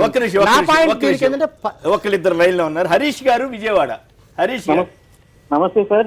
చెప్పండి, మీ అనుభవం ఏంటి చెప్పండి సార్. ఇప్పుడు బ్యాంకింగ్ రంగం నిపుణులు అని చెప్పేసి ఆయన ఒక స్టేట్మెంట్ చెప్తున్నారు, ఇదంతా తప్పు కాదు అని చెప్పి. అవును. ఇప్పుడు ఆయన ఒక ఇల్లు అమ్ముతారు, ఆయనకు 25 లక్షలు వస్తాయి. దానిలో ఆయన గవర్నమెంట్ కి నేను ఇల్లు అమ్మటం వల్ల 25 లక్షలు వచ్చినాయి అని చెప్పి ఆయన డైరెక్ట్ గా బయట చెప్తారా? ఆయన డబ్బులు దాచుకుందామని చూస్తారా? అది అడగండి. ఏంటండి? మీరు ఒక ఇల్లు అమ్మితే మీకు 25 లక్షలు వస్తే మొత్తం మీరు చూపుతున్నారా, మొత్తం అందరికి కడుతున్నారా, కొంత దాచుకుంటున్నారా లేదా అని ఒక సామాన్యుడు. నాకు అన్ని లేని కూడా లేవండి. మీరేమి నేను బ్యాంక్ లోన్తో తీసుకున్నటువంటి ఇల్లు తప్పితే నాకు ఇంకా వేరే ప్రాపర్టీ లేదు కాబట్టి మీరు దాని గురించి లేదు. కాకపోతే నేను ఇక్కడ ఇందాకనే చెప్పాను, జనరల్ గా నేను ఎందుకు చెప్తున్నానంటే ట్యాక్స్ రేట్ తగ్గించడం వల్ల నేను ఇందాక చెప్పాను, ప్రభుత్వమే దీని అవినీతిని ప్రోత్సహిస్తూ ఉంది. ట్యాక్స్ రేట్ బాగా, రిజిస్ట్రేషన్ ఛార్జెస్ బాగా తగ్గించడం వలన, ట్యాక్స్ రేటు బాగా తగ్గించడం వల్ల ఎక్కువ మంది సిస్టంలోకి వచ్చే అవకాశం ఉంటుంది. నేను అందుకని అంటున్నాను నల్లధనం పోవాలి అంటే. ఇప్పుడు ఇందాక వారు ఎవరు అన్నారు, వారు గట్టిగా వాదించారు గవర్నమెంట్ తరఫున, ఓకే మంచిదే సంతోషం, మాకేం అభ్యంతరం లేదు. వారు సజెషన్ ఇచ్చారు 2.5 లక్షలు కాదు 5 లక్షలు 10 లక్షలు పెట్టాలంటే మా బోటాలు ఏమన్నాం, అసలు మొత్తం ఈ డబ్బు నల్లధనం ఉంటే మీరు నల్లధనాన్ని పెద్ద కోటీశ్వరులకు ఇచ్చేశారు కదా, నల్లధనం మీరు వెయిట్ చేసుకోండి 40% 50% అన్నారు కదా, ఆ సదుపాయం ఆ రోజే రద్దు చేస్తారని చెప్పుంటే వీళ్ళందరూ ఎగబడి ఉండేవాళ్ళు కదా. వాడి దగ్గర ఉన్న 100 రూపాయలు 10 రూపాయలు ఆ పని ఇప్పుడు ఎందుకు చేయరు? అప్పుడేమో కోటీశ్వరులకి మీరు అండగా నిలబడతారు, బ్యాంకర్లను పెద్ద రాజకీయ నాయకులు. మామూలు జనానికి వచ్చేసరికి మేము రద్దు చేసాం, మీ సభ మీరు రావండి అంటారా? వాడి దగ్గర ఉన్న 5 లక్షలు 10 లక్షల బ్లాక్ మనీని వాడు నాశనం చేసి వాడు ఏం చేయాలి? వాడు తినాలా వద్దా? 5 లక్షలు డిపాజిట్ చేసుకోవచ్చండి మామూలుగా. స్టేట్మెంట్ ఇచ్చారు కేంద్ర ప్రభుత్వం 2.5 లక్షలు దాటితే మీ సంగతి చూస్తాం అది అంటున్నారు. చాలా గుడ్ సజెషన్. దాన్ని సీలింగ్ ఎన్హాన్స్ చేయాలనేది గుడ్ సజెషన్. అంత మాత్రాన 5 లక్షలు 2.5 నుంచి 5 లక్షలు చేసినంత మాత్రాన వీళ్ళ డబ్బులంతా గవర్నమెంట్ తీసుకుంటుంది అనుకోవడం కూడా ఇమ్మీడియట్ గా మనకు వచ్చే కంక్లూజన్స్ కొద్దిగా డ్రాస్టిక్ గా ఉంటున్నాయి. ఆలోచిస్తున్నాం మనం. పోలీసులకి ఇన్కమ్ ట్యాక్స్ కి తేడా ఉంది. పోలీస్ స్టేషన్కి వెళ్తానికి మీరు ఇష్టపడతారా? ఇన్కమ్ ట్యాక్స్ కి వెళ్తానికి ఇష్టపడతామా? ఎవరైనా సెక్రటరీ గారు మీరు వెళ్తారా? ఇష్టపడం. ప్రభుత్వం కూడా ఏం చేయాలంటే దాన్ని. గట్టు రామచంద్ర గారు లైన్ లో ఉన్నారు. గట్టు రామచంద్ర గారు టీఆర్ఎస్ సీనియర్ నేత. రామచంద్ర గారు నమస్కారం, మాట్లాడండి. నమస్తే అండి. నమస్తే, మాట్లాడండి ప్లీజ్.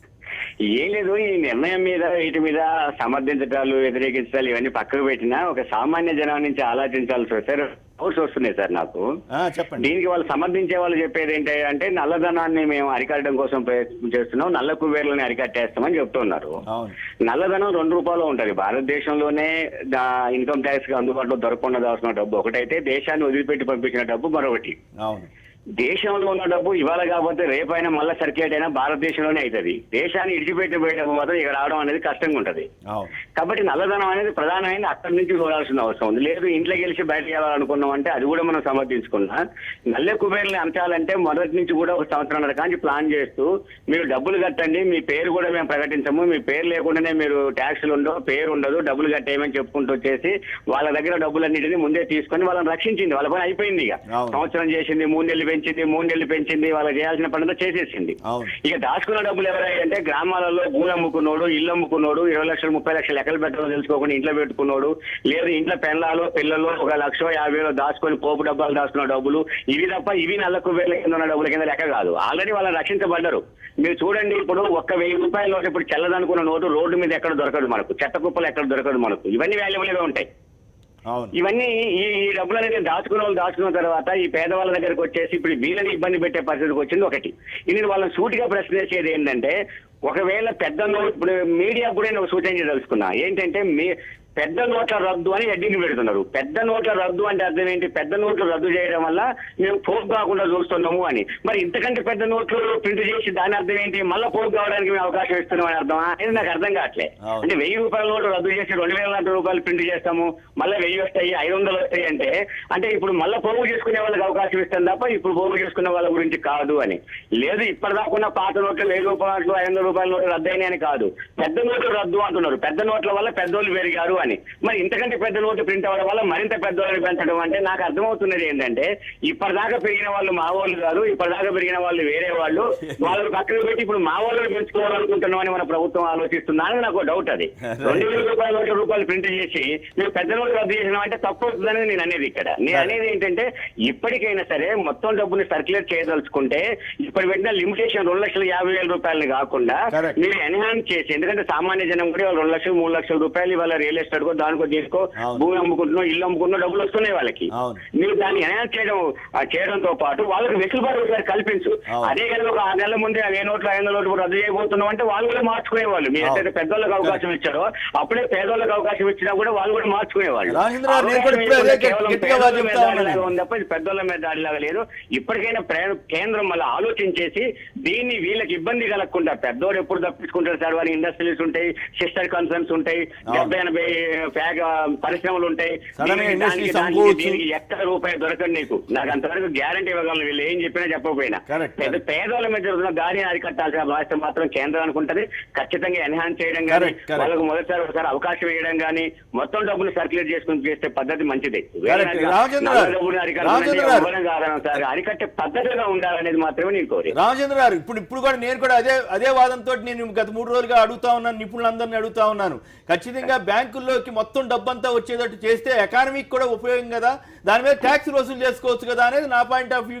కూడా అప్పుడు వాళ్ళకి అవకాశం ఇచ్చినప్పుడు పేదలకు ఎందుకు అవకాశం? పేరు కూడా బయటికి చెప్పాం, వచ్చేసి కట్టేసుకొని డబ్బులను అవకాశం ఇచ్చారు కదా, ఇప్పుడు పేదలకు అవకాశం ఇవ్వండి. పోతున్నాయి బాబు, 6 నెలలు మేము జమ కట్టుకుని 5 నెలలు 6 నెలలు టైం ఇచ్చేసి ఎన్హాన్స్ చేసి వాళ్ళకి అవకాశం ఇవ్వండి. పేదలకు మాత్రం అవకాశం మేము పెద్దోళ్ళకే ఇస్తామంటే అది ఎట్లా? అది పెద్దవాళ్ళకి వచ్చేటప్పుడు నోట్లు రద్దు చేయరు, మామూలు జనానికి మాత్రం నోట్లు రద్దు చేయాలి. Right, correct. Thank you Ramachandra గారు. ఇక మరొకరు ఏపీకే రెడ్డి గారు, చిన్న పరిశ్రమల జాతీయ సమాఖ్య అధ్యక్షులు, వారు లైన్ లో ఉన్నారు. రెడ్డి గారు నమస్కారం, మాట్లాడండి. నమస్కారం సార్. నమస్కారం, మాట్లాడండి. మీ ఎట్లా ఎకానమీ బాగా డెవలప్ అవుతుందని కొందరు అభిప్రాయం. ఎకానమీ బాగా డెవలప్ అవుతుంది, ఇండస్ట్రీస్ అని రివైవ్ అవుతాయి అంటున్నారు. అయ్యే అవకాశం ఉందా? ఎట్లా? దాని మీద మీకు చెప్తున్నాను సార్. చెప్పండి. పెద్దలు అక్కడ శేఖర్ రెడ్డి గారు ఉన్నారు, ఆయన రియల్ ఎస్టేట్ రంగాన్ని సేవ్ చేయడం కోసం మాట్లాడుతున్నాడు. లోపల ఏం బాధలు పడ్డా, ఆయన బాధపడుతున్నా కూడా ఆయన కాదు రెడ్డి గారు నాకంటే పోయేది లేదు వచ్చేది లేదు, నాదే ఉంది, మేము మా బోటి వాళ్ళు మాట్లాడేస్తాం, వాళ్ళకి అట్లా చాలా బాధ్యతగా మాట్లాడుతున్నాడు. ఎందుకంటే ఖచ్చితంగా మనోధైర్యం కల్పించాలి ఆయన, కాబట్టి ఆ యాంగిల్ లో మాట్లాడుతున్నాడు. ఆయన నిజంగా అప్రిషియేట్ చేస్తున్నాను. రెండోది ఏంటంటే, అక్కడ నిపుణులు, బ్యాంకు నిపుణులు ఉన్నారు, వారు చెప్తున్నారు. నేను వారిని సూటిగా క్వశ్చన్ వేస్తున్నాను సార్. అడగండి.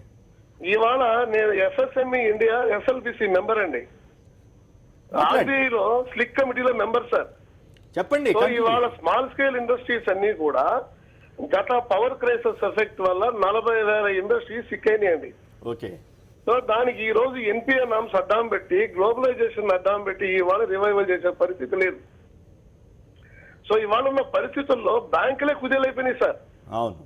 సో బ్యాంకులు ఎలా కుదేలైపోయినాయి అంటే, అప్పుడున్న ప్రీవియస్ యూపీఏ గవర్నమెంట్ వాళ్ళు చేసిన వాళ్ళ ఇచ్చిన లైసెన్సులు, మెగా ఇండస్ట్రీస్ కి లైసెన్సులు ఇచ్చి బొగ్గు నిక్షేపాలు వీటన్నిటికీ వెలికి తీసి స్మాల్ ఇండస్ట్రీస్ డెవలప్ చేయాలనో ఎలాంటి నిర్ణయం తీసుకున్నో తెలియదు, కానీ వాళ్ళందరికీ కూడా శాంక్షన్ చేసి, ఆ శాంక్షన్స్ లో లోన్ శాంక్షన్ చేసి ఇమీడియట్ గా క్యాన్సిల్ చేయడం జరిగింది. ఓకే. దాంతో బ్యాంకులు కుదేలైపోయినాయి. ఓకే. సో లాస్ట్ కేంద్ర బడ్జెట్ వాళ్ళకి ఇవ్వాల్సిన 1,80,000 కోట్లు అప్రాక్సిమేట్లీ చెప్తున్నానండి, కేంద్ర ప్రభుత్వం 28,000 కోట్లు బడ్జెట్ ఇచ్చారు సార్. ఓకే. ఇప్పుడు స్టేట్ బ్యాంక్ ఆఫ్ ఇండియా ఇప్పుడు కుదేలే బయటికి రాదు. అయితే వాళ్ళు బాగానే ఉంటారులే ఎట్టగొట్ట, కానీ లింక్ చెప్తున్నాను మీకు. ఇవాళ సార్ భారతదేశం నరేంద్ర మోడీ గారు ఏదో చేస్తారు, ఒక ఆయన చిన్న మధ్య తరహా పరిశ్రమలకు ప్రయారిటీ ఇచ్చి గుజరాత్ నుంచి ప్రధానమంత్రి స్థాయికి, వాళ్ళ ముఖ్యమంత్రి నుంచి ఆ స్థాయికి రావడానికి కారణం ఆయన తీసుకున్న అక్కడ గుజరాత్ లో మంచి మంచి నిర్ణయాలు, చిన్న తరహా పరిశ్రమలు అభివృద్ధి చేయడంలో ముందుకొచ్చాడు. ఓకే. సో దానిలో భాగంగా ఇవాళ ఆయన ఏదో చేస్తాడు, వచ్చి ఏదో మనందరినీ చిన్న మధ్య తరహా పరిశ్రమలు అయితే ఏమి, రైతులైతే ఏమి, లేబర్స్ అయితే వీళ్ళందరినీ బాగుపరుస్తారని ఎక్స్పెక్ట్ చేసి ప్రధానమంత్రి అయిన తర్వాత నిన్న ఏకపక్ష నిర్ణయం తీసుకుని చాలా ప్రమాదకరమైంది. ఎందుకంటే ఇవాళ సార్ రోటీ అంటే రైతు, తపడ అంటే వీవర్స్, స్పిన్నింగ్ మిల్స్, అట్లాగే మకాన్ అంటే రియల్ ఎస్టేట్. సో దీంతో పాటు కార్మికులు, వీళ్ళందరూ లింక్ సార్ ఇది. సో ఇవాళ నల్లధనాన్ని వెలుగుతీరి ఒక యాంగిల్ లో తీసుకోవాలి, కానీ గుడ్డిగా ఈ విధంగా ఇవాళ చాలా మంది పెద్దలు చెప్పారు, రిజిస్ట్రేషన్ వాల్యూ, మార్కెట్ వాల్యూ. అసలు నల్లధనాన్ని ప్రోత్సహిస్తుంది ఈ రంగం. సో ఇవాళ ప్రపంచంలో గ్లోబలైజేషన్ లో ఎక్స్పోర్ట్ చేయమని చెప్తున్నారు, ఇంపోర్ట్ చేసుకుంటున్నాం మనం. ఎక్స్పోర్ట్ చేయాలంటే ఏం చేయాలి? ఇక్కడ rate of interest 14%, service tax లో సుమారు 35-40% ట్యాక్స్లే వీళ్ళు తీసుకుంటున్నారు. ఇంకా చిన్న తరహా పరిశ్రమ రంగం ఏ విధంగా అభివృద్ధి అవుద్ది, అగ్రికల్చర్ రంగం ఏ విధంగా అభివృద్ధి అవుద్ది? ఓకే, మీరు జనరల్ గా మాట్లాడుతున్నారు, స్పెసిఫిక్ గా ఇప్పుడు రెడ్డి గారు ఇప్పుడు స్పెసిఫిక్ గా చెప్పండి. ఈ నోట్ల రద్దు ఎఫెక్ట్, కాబట్టి ఈ నోట్ల కాదు స్పెసిఫిక్ గా చెప్తే కాదు, ఈ నోట్ల రద్దు ఎఫెక్ట్ మీ మీద ఎలా ఉంది? బ్యాంకుల్ని ఇవాళ ఎస్ఎల్బిసి బ్యాంకులు డేటా ఇవ్వట్లేదండి. మీరు కాదు కేంద్ర ప్రభుత్వానికి కానీ రిజర్వ్ బ్యాంక్ కానీ డేటా, మీరు జనరల్ గా మాట్లాడితే ఉపయోగం లేదు. రెడ్డి గారు, మీరు జనరల్ గా మాట్లాడుతున్నారు. ఇవాళ చిన్న పరిశ్రమ మీద ఈ నోట్ల రద్దు ఎఫెక్ట్ ఏమైనా ఉందా? లేదు, బ్రహ్మాండంగా డెవలప్ చాలా ఎఫెక్ట్ ఉంది. కాబట్టి అది చెప్పండి డైరెక్ట్ ఏం ఎఫెక్ట్ ఉంది, ఏం ఎఫెక్ట్ ఉంది? ఎందుకంటే ఇవాళ ప్రొడక్షన్ కుంటుపడిపోద్దండి. అది చెప్పండి, అట్లాగే చెప్పండి. ఎట్లా ఎందుకు ప్రొడక్షన్ కుంటుపడాలా? ఎందుకు పడుతుంది? ఏమవుతుంది? అంతే కదా, మీరు బ్లాక్ మనీగా చేయాల్సింది. రేట్ ఆఫ్ ఇంట్రెస్ట్ తగ్గించండి. ఓకే, అదంటారా? తగ్గించండి. ఓకే, జిఎస్టీ క్లారిటీ లేదు. ఓకే, నిపుణులంతా ఏదో చెప్తున్నారు. ఓకే, కాదు ఇవాళ రైతును కాపాడాలి, వ్యూవర్స్ ను కాపాడాలి, స్పిన్నింగ్ మిల్స్ కాపాడాలి, పవర్ ట్యాక్స్ ఏదో బ్లాక్ మనీ అని చెప్పి ఏదో ఎలుక లోపలికి వస్తే ఇల్లు దగ్గర పెట్టినట్టు ఇది కరెక్ట్ నిర్ణయం కాదు. ఇది ఖచ్చితంగా మేము ఖండిస్తున్నాం. దీన్ని మళ్ళా పునరాలోచించి దీని మీద ఒక పెద్ద డిబేట్ తీసుకొని రియల్ ఎస్టేట్ రంగాన్ని, అటు పారిశ్రామిక రంగాన్ని ఒక రియల్ ఎస్టేట్ రంగం అనే కాదు కానీ అన్ని రంగాలు స్తంభించిపోతాయండి. ఎందుకంటే ఇక్కడ మన దగ్గర చాలా మెజారిటీ వరకు బ్యాంక్ అకౌంట్స్ లేవు. ఎవరు కూడా చెక్ కానీ క్రెడిట్ కార్డు కానీ డెబిట్ కార్డుని వాడేవాళ్ళు లేరు. డిస్టిక్లో లేరు, రూరల్లో లేరు, కొద్ది గొప్ప హైదరాబాద్లో మన లాంటి వాళ్ళ దగ్గర ఉన్నాయి. కానీ మిగిలిన వాళ్ళ దగ్గర లేనప్పుడు ఒకటేసారి ఇలాంటి రిఫార్మ్ తీసేసినప్పుడు వాళ్ళందరూ ఇబ్బంది పడతారు. వాళ్ళ దగ్గర క్యాష్ సర్క్యులేషన్లో, మార్కెట్లో క్యాష్ సర్క్యులేషన్ ఉంటేనే కిరాణా దుకాణాలు నడుస్తాయి, వెజిటబుల్ షాప్ నడుస్తుంది, మాల్స్ నడుస్తాయి, ఇంకా వేరే టెక్స్టైల్ షాప్స్ కానీ నడుస్తాయి. ఇవన్నీ స్తంభించిపోతున్నాయి ఈ రోజున. 3 రోజులు అయిపోయింది. భారత్ బంద్ జరిగితే ఇదే గవర్నమెంట్ కేసీఆర్ గారు ఇచ్చారు. ఫస్ట్ డే జనరల్ గా నాకు 3000 రిజిస్ట్రేషన్స్ అవుతాయి, ఫస్ట్ డే 150 అయినాయి, సెకండ్ డే 300 అయినాయి, నాకు 2000 కోట్ల రూపాయలు నాకు నష్టం రాబోతుంది నెలకు, నాకు గవర్నమెంట్ ఆఫ్ ఇండియా నాకు రీయింబర్స్ చేయండి పోయి గవర్నర్ చెప్పారు. సేమ్ థింగ్ జరుగుతుంది. కాబట్టి నేనేమన్నా ఈ విధంగా చేసినప్పుడు మీరు ప్రిపరేషన్ లేకుండా చేశారు కాబట్టి, బ్యాక్గ్రౌండ్ లేకుండా ముందే నోట్స్ ఇంట్రొడ్యూస్ చేసేసి కొత్త నోట్స్ పాత నోట్స్ చెల్లవని చెప్పేది ఉంది. ఇప్పుడు కూడా ఏంటంటే ఈ యొక్క 10,000, 4,000, 20,000 మంది వీక్లీ ఇస్తా అనేది సరిపోదండి. ఇప్పుడు ఎవరైతే మీరు ఒకసారి బ్యాంక్లో డిపాజిట్ చేస్తున్నామా, మీకు అన్ని ఐడీస్ ఉన్నాయి కదా, we are all accountable for that. So వాళ్ళు ఎంతైతే డిపాజిట్ చేస్తున్నారో వాళ్ళు డ్రా చేసుకునే యొక్క వాళ్ళకు అది అధికారం ఉండాలి. మార్కెట్లకు కరెన్సీ వస్తేనే ఇవన్నీ కూడా ఇప్పుడు చాలా మంది ఫంక్షన్స్ క్యాన్సిల్ చేసుకుంటున్నారు, మ్యారేజెస్ పోస్ట్పోన్ అవుతున్నాయి. సో ఇవన్నీ అన్ని రంగాల మీద ఇప్పుడు రియల్ ఎస్టేట్ అనేది డైలీ కొనుక్కునేది కాదు, లైఫ్ టైం.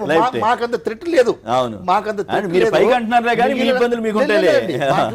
థ్రెట్ లేదు. ఇమ్మీడియట్ థ్రెట్ లేకుండా అంటే ఇప్పుడు ఇవాళ డబ్బులు రావు, డబ్బులు లేకపోతే మీ వర్కర్స్ అందరికి డబ్బులు ఇస్తారా, జీతాలు ఇస్తారా? ఎవరైనా మీరు చూడండి, సామాన్యుడు ఎవరైనా ఇల్లు కొనుక్కునే వాళ్ళు ఒక రోజు డిసిషన్ తీసుకుని, నేను కొంటాం అమ్మటం కాదు, సడన్ గా స్తంభించిపోతే మీరు మీ దగ్గర పనిచేసే కార్మికులకి జీతాలు ఇస్తారా? అది ఇప్పుడు మాకు ఆన్సర్ రావాలి, అది మాకు ఆన్సర్ రావాలి. లేదండి, government of India whether we can మేమేమన్నా అంటే మాకు పేమెంట్స్ దగ్గర ఇబ్బంది వస్తుంది, వెసులుబాటు రావాలి. ఎక్కడ మేము క్యాష్ డ్రా చేసి ఇవ్వచ్చా లేదా? అవును, క్యాష్ ఎక్కడ మీకు ఇస్తారు, ఎవరికి ఇవ్వకుండా అక్కడ ఇబ్బంది వస్తుంది. సో క్యాష్ ఇవ్వడానికి కూడా మీకు డబ్బులు ఉండాలి కదా, మేము డ్రా చేయాలి కదా. మాకు డ్రా చేసే మాకు స్కోప్ ఉందా లేదా? సందీప్ గారు హైదరాబాద్ నుంచి. సందీప్ గారు నమస్కారం, మాట్లాడండి. సందీప్ గారు, హలో. సందీప్ గారు నమస్కారం, మాట్లాడండి. Good afternoon sir. నమస్కారం, మాట్లాడండి ప్లీజ్. సార్ ముందుగా అక్కడ ఉన్న వాళ్ళందరికీ నా నమస్కారాలు సార్. గుడ్ గుడ్, మాట్లాడండి ప్లీజ్. యాక్చువల్గా అయితే మోడీ గారు తీసుకున్న నిర్ణయాన్ని అది మంచిగా అయ్యిండొచ్చు, కానీ అది లాంగ్ టర్మ్ లో ఇప్పటికీ అక్కడ ఉన్న వాళ్ళు చెప్తున్నారు అది లాంగ్ టర్మ్ లో మంచిగా అవుతుందని చెప్తా ఉన్నారు. బాగానే ఉంది. కాకపోతే వీళ్ళు ఆలోచించి తీసుకున్నారా లేకపోతే అనాలోచితంగా తీసుకున్నారా అనేది మాకు అర్థం కాకుండా, సామాన్యులు చాలా ఇబ్బంది పడుతున్నారు సార్ ఇక్కడ. అసలు ఎవరికి చెప్పుకోలేని పరిస్థితుల్లో కూడా ఉన్నారు చాలా మంది, ఏం చేయాలో తెలియని పరిస్థితుల్లో. సో ఏం మెజర్స్ తీసుకోకుండా అసలు నోట్లు ముందుగానే వాళ్ళు బ్యాంక్స్ కి పంపించకుండా ఇప్పటికి 3 రోజులైనా అక్కడ ఇందాక TV9 లో ఒక ఆయన కాల్ చేశారు, ఆయన బ్యాంక్స్ ఎంప్లాయీస్ హెడ్ అంట, ఆయనే చెప్తున్నారు చాలా టెక్నికల్ ఇష్యూస్ ఉన్నాయి మేడం, ఇంకా దాదాపు ఒక 1.5 month పడుతుంది అని అంటున్నాడు. సో ఇటువంటి సిచ్యువేషన్స్ లో ఎలా వాళ్ళు ఈ డిసిషన్ తీసుకున్నారనేది మాకైతే అర్థం కావట్లేదు. అక్కడ ఉన్న ఒక బ్యాంక్ అధికారి ఒక ఆయన ఉన్నారు, మా ఆయన సపోర్టివ్ మాట్లాడారు.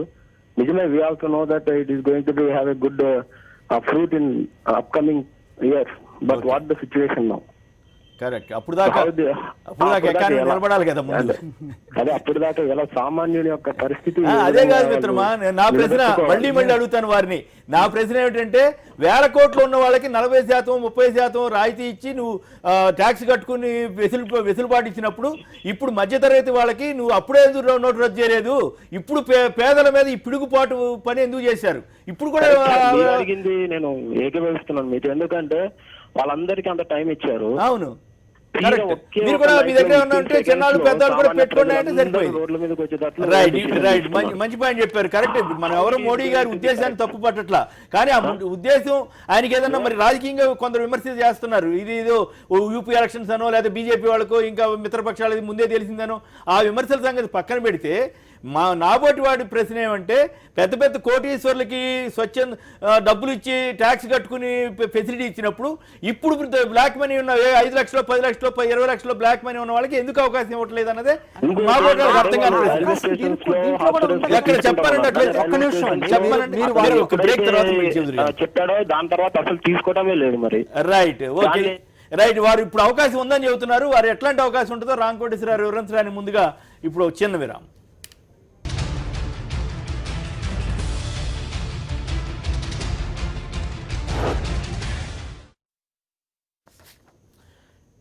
చర్చా కార్యక్రమానికి తిరిగి స్వాగతం. రాజగోపాలరాజు గారు మరో బ్యాంకింగ్ నిపుణుడు, వారు కూడా జనరల్ మేనేజర్ స్థాయిలో పనిచేశారు. వారు మాట్లాడటానికి ముందుగా రామకోటేశ్వర గారు చెప్పండి. ఇప్పుడు నా ప్రశ్న మరొకసారి అడుగుతా.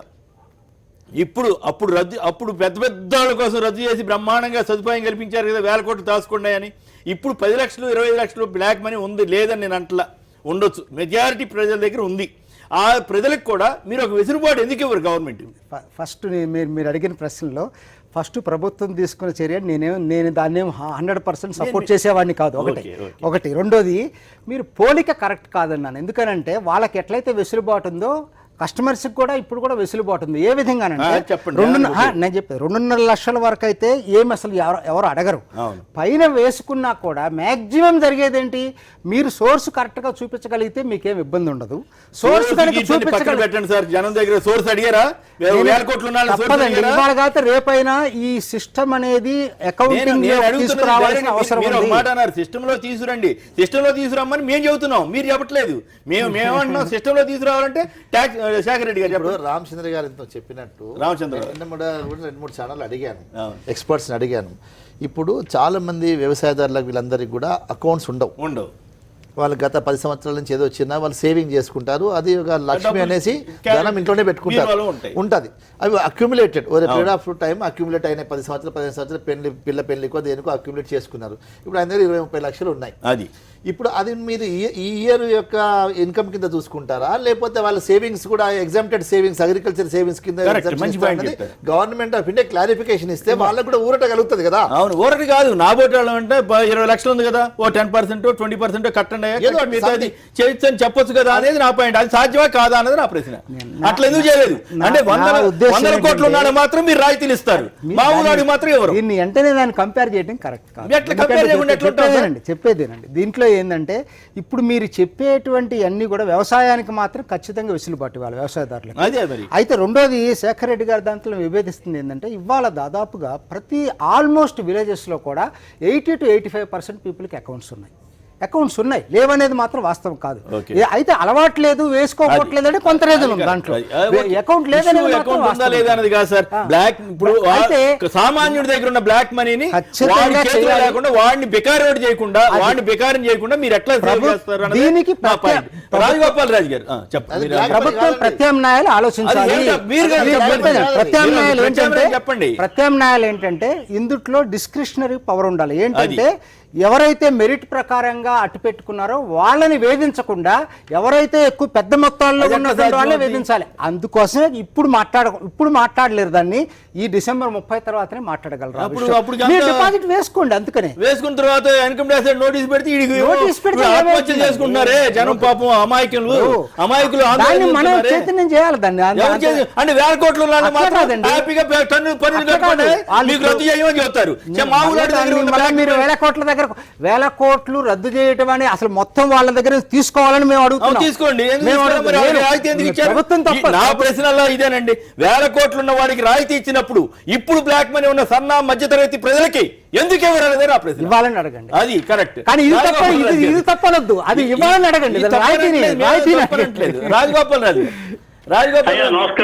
చెప్పండి, ఏమిటి ఈ సమస్యకి ఎట్లా పరిష్కారం, ఎట్లా ముందుకెళ్ళాలి, జనం ఎదుర్కొన్న సమస్యలు ఏంటి? మళ్ళీ లాకర్లతో ఏదో ప్రాబ్లం వస్తుంది, బంగారం ఏదో ప్రాబ్లం వస్తుంది, మీరేమంటారు? అయ్యేమి లేదంటారా? లేదు, మంచి మాట చెప్పారు అంతవరకు. ఓకే, ఏదైనా ఉంటే బంగారం వ్యాపారస్తుల మీద ఉంటుంది తప్ప బంగారం అదేదో మీరు చూసుకోండి, మాకేం అభ్యంతరం లేదు.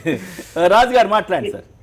ఈవేళ ఉదయం మీ చర్చా వేదికలో కేఎస్ఆర్ లైవ్ షో చూశాను. దాంట్లో మీరు చెప్పినట్టుగా ప్రభుత్వానికి కట్టాలంటే పాత నోట్లు చెల్లుతాయి, బయట బజార్లో వాళ్ళు 500, 1000 తీసుకోమని రిటర్న్ గా వాళ్ళు బోర్డ్స్ పెట్టేసి రేట్లు పెంచేసి జనాలు చంపేస్తున్నా పట్టించుకునే వాళ్ళు లేకుండా అయిపోయాడండి. అవును, సో ఇది బాధగా అనిపిస్తా ఉంది. కరెక్ట్, బాగా చెప్పారు.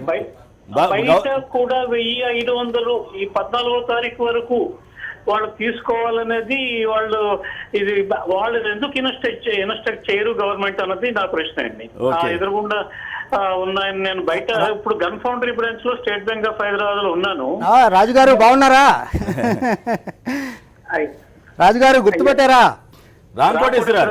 రాంకోటేశ్వరరావు మాట్లాడినా. ఆయన కూడా పాత మిత్రులు, ఆంధ్ర బ్యాంక్ లో వారు యూనియన్ లో చాలా యాక్టివ్ గా పనిచేశారు. అయితే ఇక్కడ ఒకటే సమస్య అండి, ఇక్కడ ఈ లైన్ లో నుంచి వాళ్ళని నేను ఏం చూస్తున్నానంటే, నేను గన్ఫౌండరీ బ్రాంచ్ లో ఉన్నాను. ఇప్పుడు ఎవరికైతే బలం ఉండి 10 మందిని నిలబెట్టుకుంటాడో వాడు ఎక్స్చేంజ్ అసలు ఎలాంటి పరిమితి లేకుండా చేసుకోగలుగుతున్నాడు. మీరు చెప్పిన బ్యాంకు ఎంప్లాయీస్ బ్యాంకు కస్టమర్లకే కాకుండా అందరికీ ఇవ్వాలనే సమానత్వాన్ని ఆర్బీఐ చూపించింది కానీ, బట్ ఎవరైతే బ్యాంకులకు రాలేరో, బ్యాంకుల్లో తీసుకోలేరో వాళ్ళకి మాత్రం నిస్సహాయత ఎదురవుతుంది, బాధలు అనుభవిస్తూనే ఉన్నారు. అలా కాకుండా ఇందాక వేరొక మిత్రులు ఒక ఆయన అన్నారు, విలేజెస్ లో కూడా 80 to 85% పీపుల్ కి అకౌంట్స్ ఉన్నాయని. అది మాత్రం వాస్తవం కాదండి. గ్రామీణంలో 90% ప్రజలు బ్యాంకింగ్ ఇంకా దూరంగానే ఉన్నారు. అన్ని ఆన్లైన్ లో చేసుకోవాలి, ఆన్లైన్ లో చూసుకోవాలి అనే దానికి వాళ్ళు ఇంకా ఆ స్థాయికి మన సమాజం ఎదగలేదండి. అవన్నీ తీర్చాలంటే వ్యవసాయానికి ఎలాంటి ట్యాక్స్ లేదని మన ఆర్బీఐ ఇచ్చిన అడ్వర్టైజ్మెంట్ లో కూడా రాశారు. కానీ అలా సెగ్రిగేషన్ ఎక్కడైనా ఉందా? ఈ వ్యవసాయ ఆదాయం ఇది, దీనికి ఎలాగా ట్యాక్స్ లేదు అనేది వాళ్ళు ఎక్కడ కూడా సెగ్రిగేషన్ ఎక్కడ చూపిస్తున్నారా అన్నది కూడా అనుమానం నాకు అది. కాబట్టి ఈ ప్రజలు, సామాన్య ప్రజలు బుల్డోజింగ్ చేయబడుతున్నారు అన్నది నా ఉద్దేశం సార్. అయితే రాజుగారు ముందు అసలు కౌంటర్స్ పెట్టాలని మన అసోసియేషన్స్ అన్ని కూడా దాని మీద చాలా తీవ్రంగా ఇప్పుడు ఒక ఒత్తిడి తీసుకొచ్చి ఎక్కువ కౌంటర్స్, అవసరమైతే బిజినెస్ కరెస్పాండెంట్స్, రిటైర్డ్ ఎంప్లాయీస్ డబ్బులు ఎక్స్చేంజ్ చేసుకోవడానికి వరకు సరిపోదు. 100 రూపాయలు మధ్యాహ్నానికి క్లోజ్ అయిపోతుంది. ఏటీఎంస్ కాకుండా మాన్యువల్ గా చేయాల్సిన అవసరం ఉంది. ఇప్పుడు విస్తృతంగా ఒక వారం అన్నా అది చేస్తే తగ్గుతుంది కొంత. హలో, కానీ వాస్తవానికి రిటైర్డ్ ఎంప్లాయీస్ సర్వీసెస్ వీరేమీ అడగలేదు, తీసుకోలేదు. అసలు ఎక్కడ ఎవరికి తెల్లారేసరికి ప్రిపరేషన్స్ చేయలేదు. సరే, ఒక్క నిమిషం రాజుగారు మీరు లైన్ లో ఉండండి. ఒక్క నిమిషం, ఒకసారి హెడ్లైన్స్ చదివిన తర్వాత మళ్ళీ మనం ఈ చర్చా కార్యక్రమం కొనసాగిద్దాం. ఇప్పుడు హెడ్లైన్స్ చూద్దాం.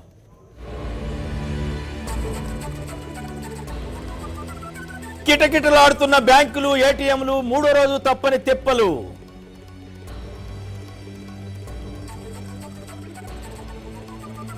అప్డేట్ కాన్ సాఫ్ట్వేర్ 100 నోట్లకే ఏటీఎంలో స్థానం.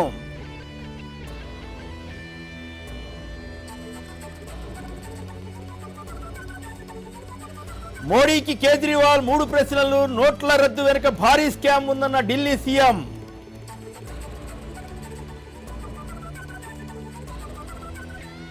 ప్రత్యేక హోదానే వైఎస్ఆర్ కాంగ్రెస్ ఎజెండా, పార్టీ ఎంపీలకు జగన్ దిశానిర్దేశం. ఒకసారి టోక్యో వెళదాం, అక్కడ ప్రధాని నరేంద్ర మోడీ గారు మాట్లాడుతున్నారు, అది చూద్దాం. अब मुझे बताइए वो माँ मुझे आशीर्वाद देगी कि नहीं देगी?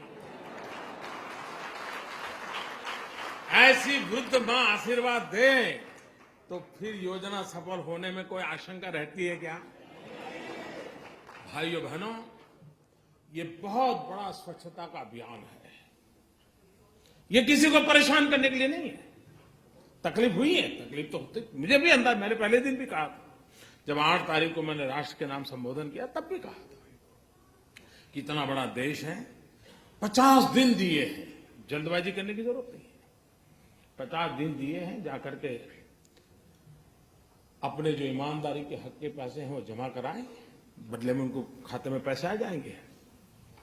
लेकिन मैं इस बात को स्पष्ट मानता हूं,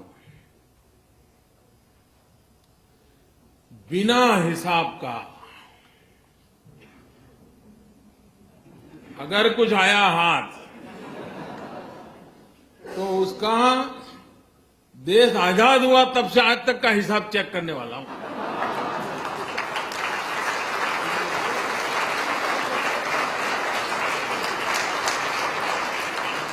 जितने लोगों को नए लाना पड़ेगा ला करके भी इस काम में लगाऊंगा। हाँ, ईमानदारी का है, उसका जय जयकार, उसको कोई प्रॉब्लम नहीं हमारे यहां। लेकिन इस प्रकार से किसी ने जमा किया और वो सोचता होगा कि आज बैंक में रख लूंगा फिर देख लूंगा, कोई बचने वाला नहीं है। और जो लोग मुझे जानते हैं वो कुछ समझदार भी है, तो उनको लगता है यार बैंक में जाने के बजाय गंगा जी में जाना अच्छा है। पैसे मिले या न मिले, पुण्य तो मिल जाएगा। और इसलिए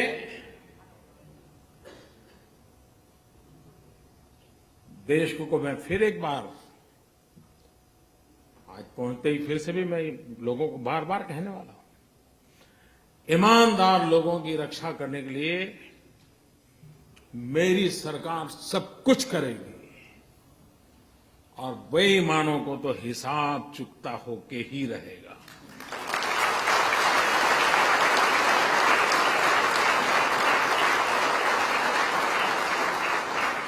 अच्छा, ऐसा नहीं कि हमने रातों रात किया है जी। हमने पहले एक स्कीम निकाली कि भाई आप इतना दंड देकर के जितना दे सकते हो दे दीजिए। तो करीब 67,000 करोड़ रुपए आए। तब भी कुछ लोग तो कहते थे कि मोदी फेल हो गए, मोदी का कुछ नहीं हुआ, लेकिन आखिर भी आंकड़ा आया तो अब वो बोलते ही नहीं है। और पिछले 2 साल में इस प्रकार के अलग अलग जो प्रयास किए, करीब करीब 1.25 लाख करोड़ रुपया वापिस आया। 1.25 लाख करोड़ रुपया।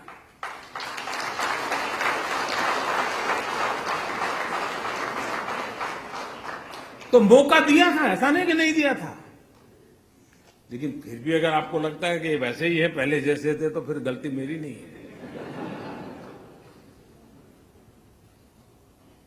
और इसलिए, और जो लोग अब 30 दिसंबर तक उनके पास समय है, और 30 दिसंबर तक कोई तकलीफ के बिना सारा कारोबार, हाँ जल्दबाजी करेंगे तो थोड़ी तकलीफ हो सकती है, लेकिन 30 दिसंबर तक कोई मुश्किल नहीं होगा। 125 करोड़ देशवासियों का उनके हक की चीजें मिल जाएगी। लेकिन कुछ लोग सोचते होंगे कि 30 दिसंबर के बाद, तो मैं आज फिर से यहां ऐलान करना चाहूंगा कि ये स्कीम पूरी होने के बाद दूसरा कुछ आपको ठिकाने लगाने के लिए नहीं आएगा, इसकी गारंटी नहीं है।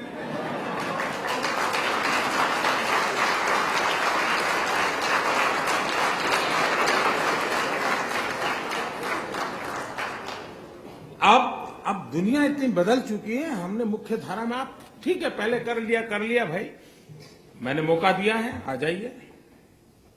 नहीं आना है तो आप जानो, आपका नसीब जाने। और आपका नसीब नहीं, आपके बेटों का नसीब की चिंता करो। लेकिन मेरे प्यारे देशवासियों, आप लोग यहां कड़ी मेहनत करके भारत का नाम रोशन करने में लगे हैं। आपके पुरुषार्थ से देश का गौरव भी बढ़ता है।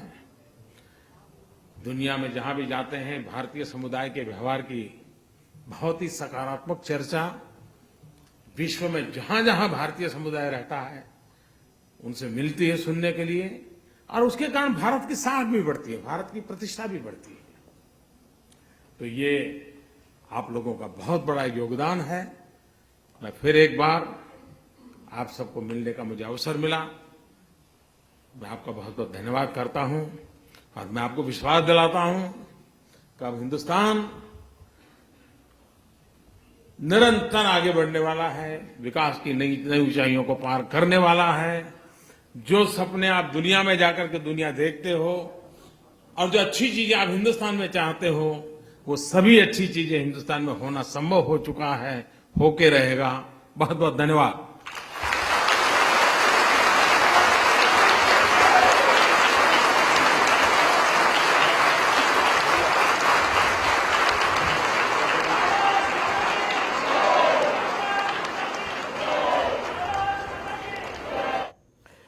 అది ప్రధాని నరేంద్ర మోడీ గారు ప్రజలంతా చాలా హర్షిస్తున్నారని చాలా సంతోషంగా చెప్తున్నారు జపాన్లో. ఇక్కడ మరి కొంత ఆయనకు అనుకూలత, కొంత వ్యతిరేకత వస్తుంది. శేఖర్ రెడ్డి గారు మీరేమంటారు ఆయన ఉపన్యాసం మీద? నిజంగానే ప్రజలంతా సంతోషంగా ఉన్నారా? మనం అంతా క్యూలలో చూస్తున్నాము. తర్వాత షాప్స్ అన్నీ కూడా ఎక్కడ కూడా మనకు ట్రేడింగ్ కనిపించట్లేదు, అందరూ కూడా ఎంప్టీ హ్యాండ్స్తో ఉన్నారు. There is again problem going to be employment also. Unemployment కూడా స్టార్ట్ అవుతుంది ఇవన్నిటితోటి కూడా. డెఫినెట్గా ఒక ప్రత్యామ్నాయంగా వారు కూడా మొన్న మోడీ గారు ఏమన్నారు, ఫస్ట్ డే రోజు కూడా డిక్లరేషన్ రోజు కూడా మేము ఈ ప్రిలిమినరీగా చెప్తున్నాము, అవసరం అనుకుంటే సర్దుబాటు చేస్తాం, వెలుసుబాటు చేస్తామన్నారు. డెఫినెట్గా ఇప్పుడు వచ్చిన అన్ని ఒక ఇన్పుట్స్ తోటి డెఫినెట్గా ఇప్పుడు మన మనలాగా దేశం కనపట్లేదు. ఆయన ఉపన్యాసం చూస్తే రానియండి, వారి దేశంలోకి రానియండి, తెలుస్తుంది కదా వచ్చిన రిపోర్ట్స్ అని వచ్చింది బట్టి, దాన్ని బట్టి డెఫినెట్గా వెలుసుబాటు రాకుంటే ట్రేడ్ నడవదండి, బిజినెస్ నడవదండి. వీరేదో బ్రహ్మాండంగా బ్యాంకుల్లో డబ్బు వచ్చేస్తుంది. వాళ్ళు రిఫార్మ్స్ కూడా చెప్తున్నారు. రిఫార్మ్స్కి ఎవరు ఇప్పుడు ఇంతమంది కూడా రిఫార్మ్స్కి వ్యతిరేక చెప్పట్లేదు, కానీ ముందు హోంవర్క్ చేయలేదు. తర్వాత వచ్చిన దాంట్లో కొంత వెలుసుబాటు ఇవ్వాల్సిన అవసరం ఉంది. ఇంకొకటి కూడా నాకు ఇప్పుడు జస్ట్ ఆలోచన తట్టింది. ఇప్పుడు సరే మీరు బ్యాంకులో వేసుకోమంటున్నారు, రైతులు ఓసారి వాళ్ళకు పంట పండుతుంది, ఒక ఇయర్ వర్షకాలం వస్తే ఓసారి నష్టపోతారు. ఇప్పుడు వాళ్ళు బ్యాంకులో అకౌంట్స్లో డబ్బులు వేసుకున్నాక రేపు మీకు ఇంత అకౌంట్ మీరు చూపించారు కాబట్టి మీకు ఫర్దర్గా మీకు ఏవి సబ్సిడీస్ కానీ రాయితీలు కానీ ఇవ్వము అనేది రేపు రావచ్చా? ఇప్పుడు గ్యాస్ కనెక్షన్ కానీ, రేషన్ కార్డులో డిఫరెంట్ రేషన్ కార్డ్స్ ఉన్నాయి, లేదా ఫర్టిలైజర్స్ కానీ, విత్తనాల్లో కానీ డిఫరెంట్ ఉన్నాయి కదా. దీంట్లో ఏమవుతుంది రేపు? చాలా కీలకమైన ప్రశ్న. అంటే కొంతమంది పెద్ద డబ్బులు ఉన్నాడు, కాస్త బాబు నాకు ఈ అకౌంట్ వేసి పెట్టరా బాబు అని వేయించవచ్చు. ఇయర్ వాళ్ళు సేవింగ్ చేసుకుని ఉండొచ్చు అండి, లాస్ట్ ఇయర్ చేసుకున్నారు. కొంతమంది ఉండొచ్చు, భూమి అమ్మితే వేసుకుని ఉండొచ్చు. ప్రభుత్వం ఇవ్వాల్సిన మీరేం చెప్పలేదు. రాజగోపాల్ రాజు గారు లైన్ లో ఉన్నారా? రాజగోపాల్ రాజు గారు, రాజుగారు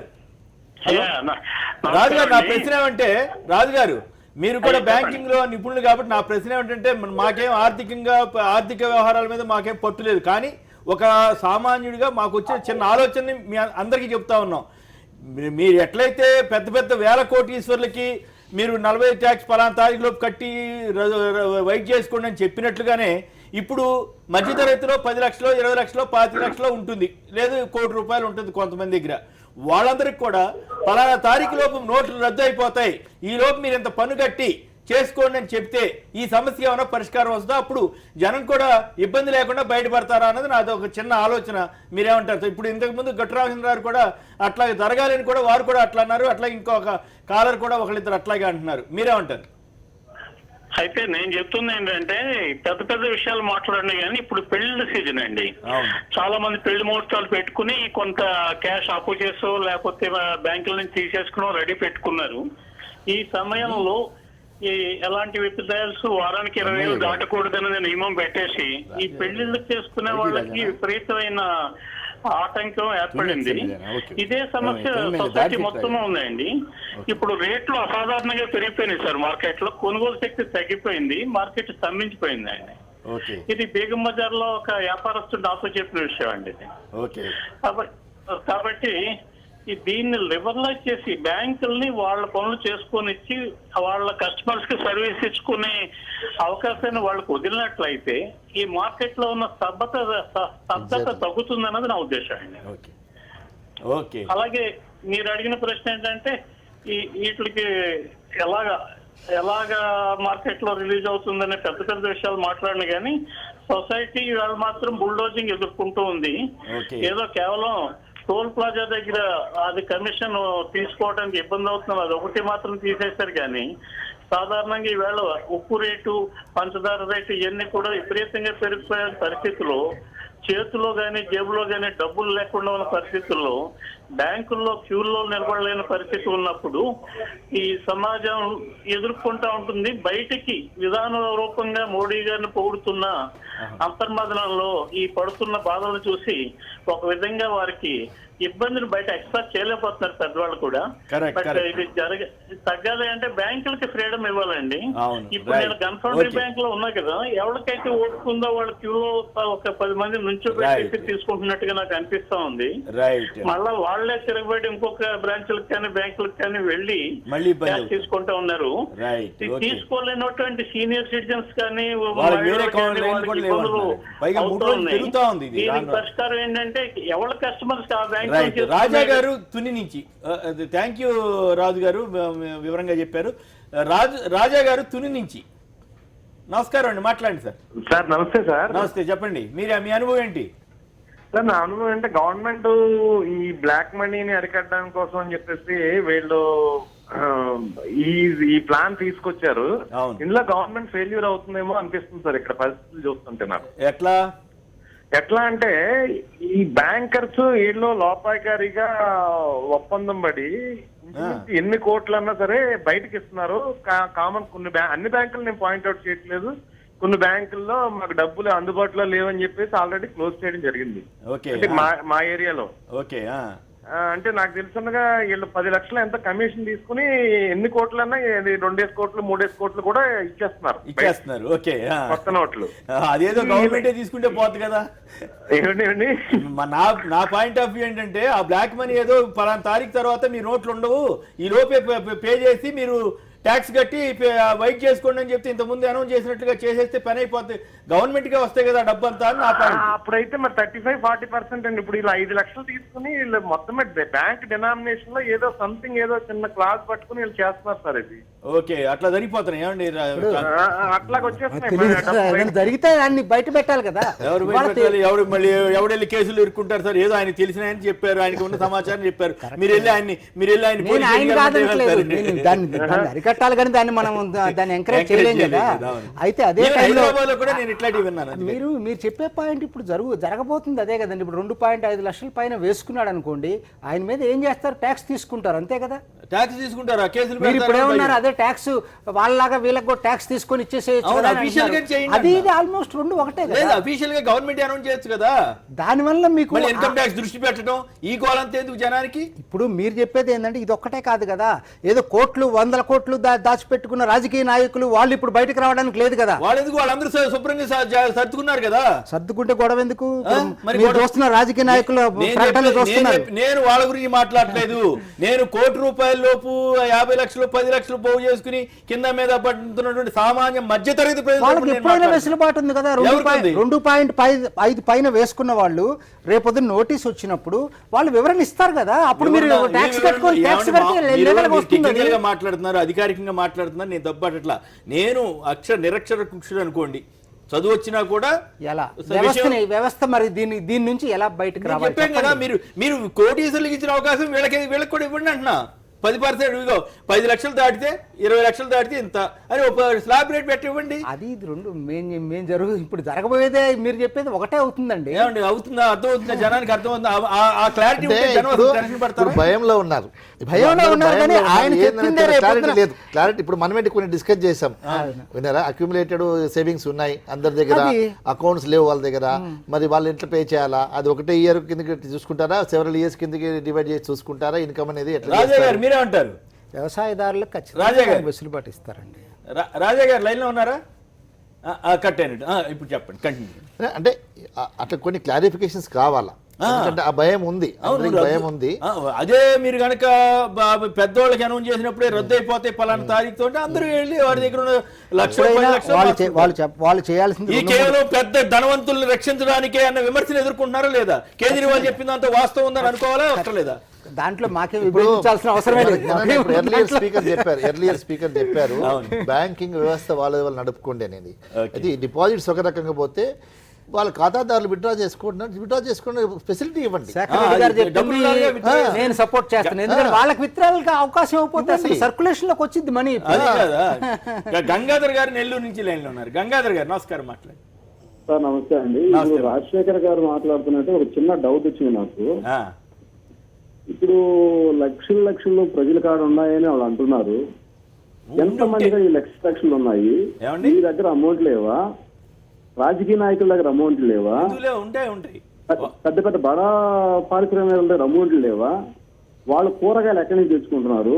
వాళ్ళకి చెల్లనప్పుడు వీళ్ళకి చెల్లకూడదు. మరి వాళ్ళు ఎందుకు బ్యాంకుల కాడికి రావట్లేదు? కరెక్ట్. వాళ్ళందరికీ కాదు మిత్రమా, నేను చెబుతున్నా వాళ్ళందరికీ ముందు జాగ్రత్త పడమని గవర్నమెంట్ అవకాశం ఇచ్చింది కదా.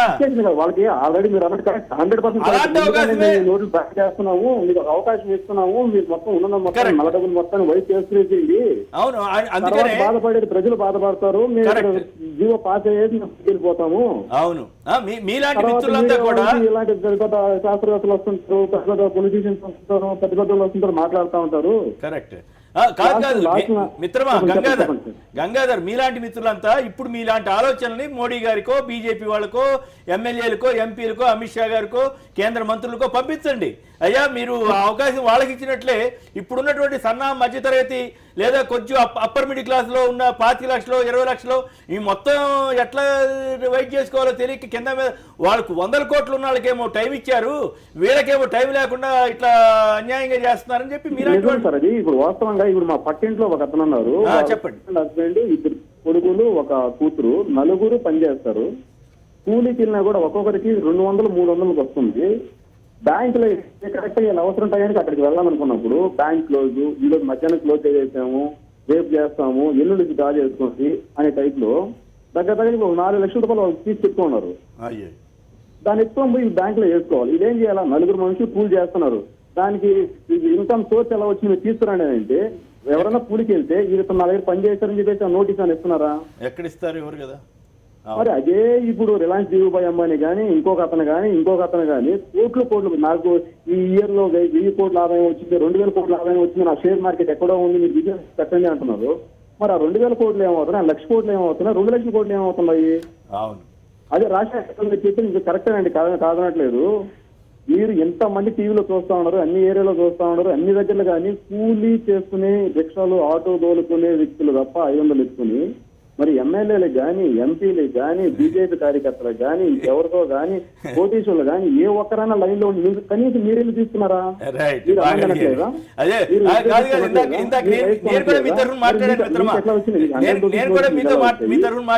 రిలయన్స్ అంబానీ గారి నుంచి అందరూ నిలబడితే రాజశేఖర్ గారు ఫస్ట్ నేను మాట్లాడినా మీరు మాట్లాడే ఎట్లా నేను వింటానండి. 100% దాని ఎటువంటి మార్పు అయితే లేదు. మీరు మిస్యూజ్ చేయకండి. ఎందుకంటే ఇప్పుడు రియల్ ఎస్టేట్ బిల్డర్స్ కూడా ఉన్నారు. ఫర్ ఎగ్జాంపుల్ మీ దగ్గర 100 మంది పనిచేస్తుంటారు, ఇప్పుడు ఒక 20 మంది పనిచేస్తుంటారు. 20 మందికి మీరు మొదలు శాలరీ ఇవ్వాలా? మరి ఎలా ఇచ్చారు మీరు? మీరు శాలరీ ఇవ్వాలి కదా. మీ దగ్గర ఇన్వెస్ట్మెంట్ అమౌంట్ ఉంది కదా, మరి మీ ఇన్వెస్ట్మెంట్ ఎలా మార్చారు మీరు? అవును. ఆ పక్కన ఒక అతను వైట్ షర్ట్ కాకుండా ఒక అతను సార్ నాకు శేఖర్ రెడ్డి గారు వారి పేరు మాట్లాడండి. నాకు తెలిసి నాకు కరెక్ట్ తెలియదండి మీ గురించి. కానీ మీ దగ్గర కొంతమంది వర్క్ చేస్తుంటారు, ఒక డ్రైవరే ఉంటారు. డ్రైవర్ మీరు ఇవ్వాలి, ఏమి ఇస్తారు? ఇప్పుడు 2000 రూపాయలు నోట్ ఇవ్వాలి. డ్రైవరే కాదండి, 100 కొద్ది డైలీ వేజెస్ ఉంటారు. కేజీ వంకాయలు ఇవ్వండి అని అంటారు. ఆమె దగ్గర 2000 రూపాయలు చేంజ్ ఉంటుందా? రైట్, ఓకే, ధన్యవాదాలు గంగాధర్ గారు. ఇక ఏకాంబరరావు గారు మరో ఆర్థిక నిపుణులు, విశ్లేషకుల లైన్ లో ఉన్నారు. ఏకాంబరరావు గారు నమస్కారం, మాట్లాడండి. నమస్తే కేఎస్ఆర్ గారు. నమస్కారం, మాట్లాడండి. ఎకానమీలో అండి, ఎకానమీ మేజర్ గా 5 రకాలుగా విభజించట్లండి. కన్జ్యూమబుల్స్ అంటే మనం రోజు కన్జ్యూమ్ చేస్తున్నాయి, consumer durables, precious metals, fixed assets, share market. Okay, ఈ 5టిని కూడా మీరు చూస్తే 2008 తర్వాత లాస్ట్ 3 అంటే precious metals, fixed assets, share market ఇవి విపరీతంగా పెరిగినాయి. అవును. మామూలుగా రెగ్యులర్ ఎకానమీ ఏదైతే ఉంటుందో కన్జ్యూమబుల్స్, కన్జ్యూమర్ డ్యూరబుల్స్ అంత విపరీతంగా పెరగలేదు పేర్లు, అదే రేట్లు. ఓకే. అయితే ఇందులో ఏంటంటే నేను చెప్తున్నది 2008 తర్వాత నుంచి ఒక విపరీతమైనటువంటి జాడ్యాన్ని గవర్నమెంట్ ఆఫ్ ఇండియాలో ఉన్నటువంటి ఎంతో మంది లాబీలు, ఇంటర్నేషనల్ లాబీస్ వాళ్ళు కానీ, ఏదన్నా కానీ, ఎఫ్డిఐ అని కానీ, ఎఫ్ఐఐ అని కానీ విపరీతంగా డబ్బు ప్రింట్ చేసి మన సిస్టమ్ లో తోసేశారండి. అది దానివల్ల ఏమైందంటే వేల లక్షల కోట్ల రూపాయలు అన్నమాట. ప్రస్తుతం ఉన్నటువంటి ప్రణబ్ ముఖర్జీ దానికి ఆద్యుడు. ఓకే. దానికి ప్రెషియస్ ఈ ఐదిట్లోనూ 3 పెరిగిపోవడం వల్ల ఆ డబ్బు విపరీతంగా కొన్ని చోట్ల ఆగిపోయింది. ఓకే. ఆగిపోవడం వల్ల ఏంటంటే ఇప్పుడు దాంట్లో మీరు చూడాల్సింది ఏంటంటే మీడియాలో కూడా కొంత ఏంటంటే అత్యుత్సాహంతో బ్లాక్ మనీ, లేకపోతే ఫలానా వాడు నేరస్తుడు, వాడు నేరస్తుడు, వీరు నేరస్తుడు, డబ్బులు ఎక్కువ ఉన్నాడు నేరస్తుడు, డబ్బులు లేనాడు నేరస్తుడు, అట్లా కొన్ని అపోహలు క్రియేట్ చేయడం మొదలు పెట్టారు. లేదు మేమేం అంటలేదు కదా. మీరని కాదు, మాట్లాడుతా ఉన్నాను. వెరీ బిగ్ ఏంటంటే పర్స్పెక్టివ్ చేంజ్ అనమాట. అంటే అది ఉన్నటువంటి భావన, ఆ భావనలో ఉన్నటువంటి ఆ మీనింగ్, వీటిని మనం అర్థం చేసుకుంటే బేసిక్ ఏంటంటే ఎవడో ఒకటి దొంగోడు ఉన్నాడు అని చెప్పని ప్రయత్నం చేస్తున్నారు. అంటే అట్లా కాదు కదా. మీరు ఇప్పుడు అంటున్నారు, ప్రైమ్ మినిస్టర్ గారు అన్నారు దోపిడీ డబ్బంతా వచ్చేస్తుందని చెబుతున్నారు. దోపిడీ డబ్బంతా ఎవరు? ఇప్పుడు ప్రైమ్ మినిస్టర్ కూడా పూర్తి అవగాహన లేకుండానే చెప్తున్నారు సార్. నేను ఖచ్చితంగా చెప్పగలను. ఎందుకంటే ఇది ఒక రకమైనటువంటి విధానం. వరల్డ్ బ్యాంక్ గానీ, IMF గానీ మన దేశం మీద దాదాపు ఒక 50-60 సంవత్సరాల నుంచి ఆఫ్టర్ ఇండిపెండెన్స్ చేస్తున్నటువంటి మీడియాలో angle of interpretation, dimension of understanding అనేది ఒక మేజర్ ఎకనామిక్ కీవర్డ్స్ అనమాట. అవి వాటిల్ని మిస్లీడ్ చేయడం వల్ల మన దేశంలో ఉన్నటువంటి విపరీతమైన లక్షల కోట్ల రూపాయల ఐడిల్ మనీ, అంటే పనికి మనకు అవసరం లేదు ఆ డబ్బు, కానీ క్రియేట్ చేశారు, ఎకానమీకి అవసరం అవుతుంది అన్నట్టుగా. వాటి మీద పెరిగినటువంటి రేట్ల వల్ల వచ్చేటటువంటి ట్యాక్స్లను ఆధారం చేసుకుని వాళ్ళ గవర్నమెంట్ ఎంప్లాయీస్ శాలరీస్ కూడా విపరీతంగా పెంచేశారు. అవును. అయితే ఇదంతా కూడా ఒక చైన్ ఆఫ్ రియాక్షన్. ఈ చైన్ ఆఫ్ రియాక్షన్ లో ఉన్నటువంటి వాటిని పక్కన పెడితే RBI ప్రతిరోజు బ్యాంకుల నుంచి they get there inventory of currency. అసలు సిస్టమ్ లోకి ఎంత వెళ్తుంది, ఎంత రిప్లేస్ అవుతుంది, ఎంత ఏ బ్యాంకులో ఉన్నాయి, ఏ బ్రాంచ్ల్లో ఉన్నాయి, ఎంత అవుట్ ఆఫ్ బ్యాంక్ సిస్టమ్ లో ఉంది, ఎంత ఇన్సైడ్ బ్యాంక్ సిస్టమ్ లో ఉంది, ఇది ప్రతిరోజు RBI లో రికార్డ్ అవుతుందండి. ఓకే. అట్లా వీటిని బట్టి అసలు బ్లాక్ ఎక్కడ ఉందనేది, ఎంత ఉంది అసలు over the years of data కనుక తీసుకుని అనలైజ్ చేస్తే డాటా అనలిటిక్స్ లో it is very easy to figure out where the how much black money is around there. Right. ఇప్పుడు తాజా పరిస్థితి మీద చెప్పండి. మీరు బాగా చెప్పారు, ఆ పాత విషయం అంతా కూడా వివరంగా చెప్పారు. ఇప్పుడు ఏంటి, ఇప్పుడు చేయాల్సిన పని ఏమిటి? ఇప్పుడు మాబోటాలో తీసుకున్నటువంటి డెసిషన్ హేస్టీ డెసిషన్ అండి. Hasty decision. ఓకే. ఈ హేస్టీ డెసిషన్ ఏంటంటే బ్యూరోక్రాట్స్ అర్థం పర్థం లేదు. నేను ఖచ్చితంగా స్ట్రైట్ ఫార్వర్డ్ పిన్ పాయింటెడ్ లో చెప్తున్నాను. మన దేశంలో ఎకనమిస్ట్లను బతుకుతున్నటువంటి PhDలు చేసిన కూడా ఇన్వాలిడ్ PhDలు అండి. నేను స్ట్రైట్ అవే చెప్తున్నాను. అసలు ఎందుకంటే నేను అంతవరకు ఎందుకు చెప్తున్నాను అంటే బ్యూరోక్రాట్స్ ఏం చేస్తారంటే రూల్స్, రెగ్యులేషన్స్, సిస్టమ్స్ అని చెప్పి ఆటోక్రాటైజ్ చేస్తారు. ఈ ఆటోక్రాటైజ్ లో మోడీ ఇరుక్కుపోయాడు ప్రస్తుతం. Become a kind of like hasty decision అన్నమాట. రోల్ ఫార్వర్డ్ అవ్వాలి సార్. రోల్ ఫార్వర్డ్ అవ్వాలంటే ఏంటంటే you have enough measures to take control of the many systems. But ఏంటంటే you are not allowing that to develop అనమాట. మన దేశంలో ఉన్నటువంటి దురదృష్టకరమైనది ఏంటంటే బ్యూరోక్రాట్స్ ఎవరు కూడా కేపబుల్ కాదు 100%. Starting from principal secretary of prime minister office till the point of least lowest person in the system, they don't have any practical experience. They just got into the system because of certain things and they're just surviving there and they're just making the whole system into corrupt. ఇక్కడ డబ్బులు తీసుకొని చేయడం అని కాదు. It's not adaptable by the సొసైటీతో సంబంధం లేకుండా చేస్తున్నారు. ఏకాంబరం గారు ఒక్క నిమిషం, రాంకోటేశ్వర గారు మాట్లాడతారు. ఏకాంబరం గారు అదే మీరు చెప్పింది.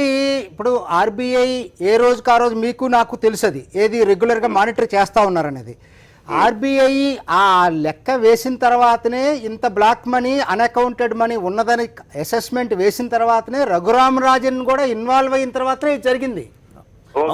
అది అది అది ఇప్పుడు RBIకి తెలియకుండా, RBI కాకుండా సెంట్రల్ గవర్నమెంట్ అఫీషియల్సే చేయలేదు ఇది. ఒక్క నిమిషం అడగండి ఏకాంబరావు. నేను స్ట్రైట్ అవే అడుగుతున్నానండి. చెప్పండి. రూపాయిని నేను ఒకటి చెప్తున్నానండి. Let me introduce my self. ఈ దేశంలో మన నేషన్ లో ఇండియన్ ఎకానమీలో rupee got appreciated only one time in it's life time. That was because of me my representations. It went up against dollar from 46 to 38. Then people got corrupted and lot of lobbies from international had forced this government adoptions జరిగి 38 నుంచి 60 తీసుకొచ్చారు. ఎవరు తీసుకొచ్చారు? ఇవాళ president chair లో ఉన్నటువంటి ప్రణబ్ ముఖర్జీ. ఇప్పుడు అది చాలా పెద్ద సబ్జెక్ట్, దాంట్లో ఇంకొక టాపిక్ లో ఇప్పుడు మాట్లాడుకుందాం. అది నేను కాదంటలేదు. నేను ఇప్పుడు స్పెసిఫిక్ గా మిమ్మల్ని అడిగే క్వశ్చన్ ఒకటే, నేను మిమ్మల్ని అడిగే క్వశ్చన్ ఒకటే. చేస్తున్నప్పుడు మీ బ్యాంకులో మీ బ్యాంక్ రిప్రజెంటేటివ్స్ కూడా దాని గురించి మనం ఇంకా ఎప్పుడైనా మన చర్చలో పాల్గొన్నాం కదా. చర్చ దానికి సంబంధించి కాదు కదా, మనం ఈ చర్చ పరిమితం అవుదాం ఇప్పుడు. ఓకే, కాదు మీరు అసలు విషయంలోకి వెళ్తాం, మళ్ళీ మీ గోల్లోకి వెళ్తున్నారు. అది కాదు చర్చ, మీరు అభినందిస్తాం అంతవరకు. కానీ ఇప్పుడు ప్రధానంగా కాదు ఏకాంబరేశ్వరరావు, ఇప్పుడు పాయింట్ ఏంటంటే పెద్ద మల్టీ మిలియనర్స్ కి కోటీశ్వరులందరికీ 40% ఇచ్చి ఒక టైం డెడ్ లైన్ పెట్టి వాళ్ళందరికీ సేవ్ చేశారా, లేకపోతే బ్లాక్ మనీని తీసుకొచ్చారు. అదే పద్ధతి ఇప్పుడు సామాన్యులు మధ్యతరగతి వాళ్ళ దగ్గర ఏదన్నా ఉంటే మీరు దాచుకోండి, లేదా మొత్తం ఎవరున్నా సరే పలానా తారీఖులో రద్దు అయిపోతే మీరు ఇంత ట్యాక్స్ కట్టి చేసుకోండి అని చెప్తే ఈ సమస్య పరిష్కారం అవ్వదా అనేది నా ప్రశ్న. సమస్య అంత చిన్నది కాదు సార్. ఎందుకంటే ఇన్కమ్ ట్యాక్స్ చేస్తున్నటువంటి మన చుట్టూ ఉన్నటువంటి ట్యాక్స్ సిస్టమ్, మన దేశంలో 2 రకాల ట్యాక్స్లు ఉన్నాయండి. మనం అర్థం చేసుకోవాల్సింది 2 పలు రకాల ట్యాక్స్లు ఉన్నాయి, వేరే విషయం. 2 రకాల కింద వాటిని విభజిస్తే ఒకటి ఇన్కమ్ ట్యాక్స్, రెండోదేమో ట్రాన్సాక్షన్ ట్యాక్స్ అండి. మీరు ప్రతి చోట కూడా ట్యాక్స్ అనే దాన్ని తీసేసి కొత్త ఛార్జీలను కూడా పెట్టుకుంటూ వచ్చారు. Tax money has been diverted into some other జరుగుతున్నది. ఏంటంటే ఇన్కమ్ ట్యాక్స్ ఏదైతే ఉందో, ఇన్కమ్ ట్యాక్స్ ఎప్పుడైతే మీరు ఎక్కువగా వేస్తున్నారో ఆటోమేటిక్ గా యూ ఫీల్ ఇన్సెక్యూర్. 40% మీరు ఇన్కమ్ ట్యాక్స్ కట్టి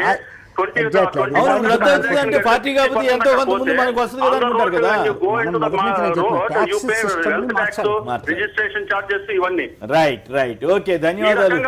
నెగటివ్ ఎకానమీ అండి. You reduce the taxes, you let the people pay it, you let the people be genuine. Right. మరి మోడీ గారు మరేమో అట్లా చెబుతున్నారు, మీరు ఇట్లా చెబుతున్నారు. ఇప్పుడు మీరు అన్నారు రూరల్ ఏరియాస్ లో కూడా అంతా ఉందని, కానీ వాస్తవ పరిస్థితి ఏంటంటే వ్యవసాయ డిపాజిట్లు 99.63 లక్షల కోట్లు ఉన్నాయి.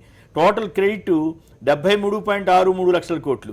Cash credit deposit ratio 73%. Total branches 1,34,014 ఉంటే గ్రామాల్లో కేవలం 50,421 మాత్రమే ఉన్నాయి. కానీ దేశవ్యాప్తంగా గ్రామాల సంఖ్య 6,38,000. 6,38,000 ఎక్కడ, 50,000 ఎక్కడ? దానికోసం బిజినెస్ కరస్పాండెంట్స్ ఇవన్నీ పెట్టింది కూడా దానికోసమనే. ఆర్బీఐ కూడా దాన్ని ఎక్స్పాండ్ చేసి గ్రామాలకి బిజినెస్ కరస్పాండెంట్స్ పెట్టి అక్కడ ఒక చిన్న ఆఫీస్ లాంటిది పెట్టి అతని ద్వారా బ్యాంకింగ్ ఇది చేస్తున్నారు. అవి దాంట్లోకి రావు, పరిగణలోకి రాలేదు. అయితే నేను అనేది ఏంటంటే, నేను దీంట్లో మీరు చెప్పిన దాంట్లో నేను విభేదించట్లేదండి. ఇక్కడ ప్రాబ్లం వల్ల ఏంటంటే నేను చెప్పే పాయింట్ ఏంటంటే, ఇవాళ దీనికి దురదృష్టవశాత్తు వీళ్ళు ఒక యాంగిల్లోనే ఆలోచించారు. మిగతా ఇవాళ అసలు కానీ కంట్రీలోకి వచ్చే ప్రైవేట్ ఇన్వెస్ట్మెంట్ చాలా లేదు సరిగ్గా. అదే కదా వాళ్ళు రేటింగ్ కూడా పెంచలేదు దానికోసమని.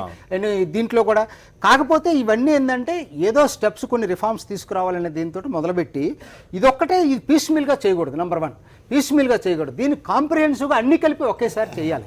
చేసినప్పుడే దాని రిజల్ట్స్ చేయగలుగుతారు. అది దానికి నిజాయితీ ఉండాలి. ముందు మొత్తం రద్దు సంగతి కోటీశ్వరులు సేవ్ చేసేటప్పుడే ఉండాలి. కోటీశ్వరులు సేవ్ చేయలేదు. ఇప్పుడు మొన్న మార్చిన చట్టం తప్పితే, ఏది క్రిమినల్ యాంగిల్ తీసుకొచ్చారు తప్పితే, అంతకు ముందు కూడా ఏం చేయగలరు? ఎవరిని అరెస్ట్ చేసినా కూడా డబ్బులు దొరికిపోతే ఇంతే చేసేది, 40% వసూలు చేస్తారు, అంతే కదా. అదే వాలంటరీ డిస్క్లోజర్ అదేదో ఇప్పుడే పెట్టొచ్చు కదా అంటాం మా బోటాడు. ఇప్పుడు రద్దు చేస్తాం పలానా తారీఖు లోపు, ఇప్పుడు మీరు ట్యాక్స్ కట్టండి, సేవ్ చేసుకోండి, ఎకానమీలోకి మొత్తం డబ్బు పంపు చేయండి అని చెప్పొచ్చు కదా. నేను చెప్పాను, తేడా లేదు. నేనేం చెప్తున్నా తర్వాత అదే జరగబోతుంది.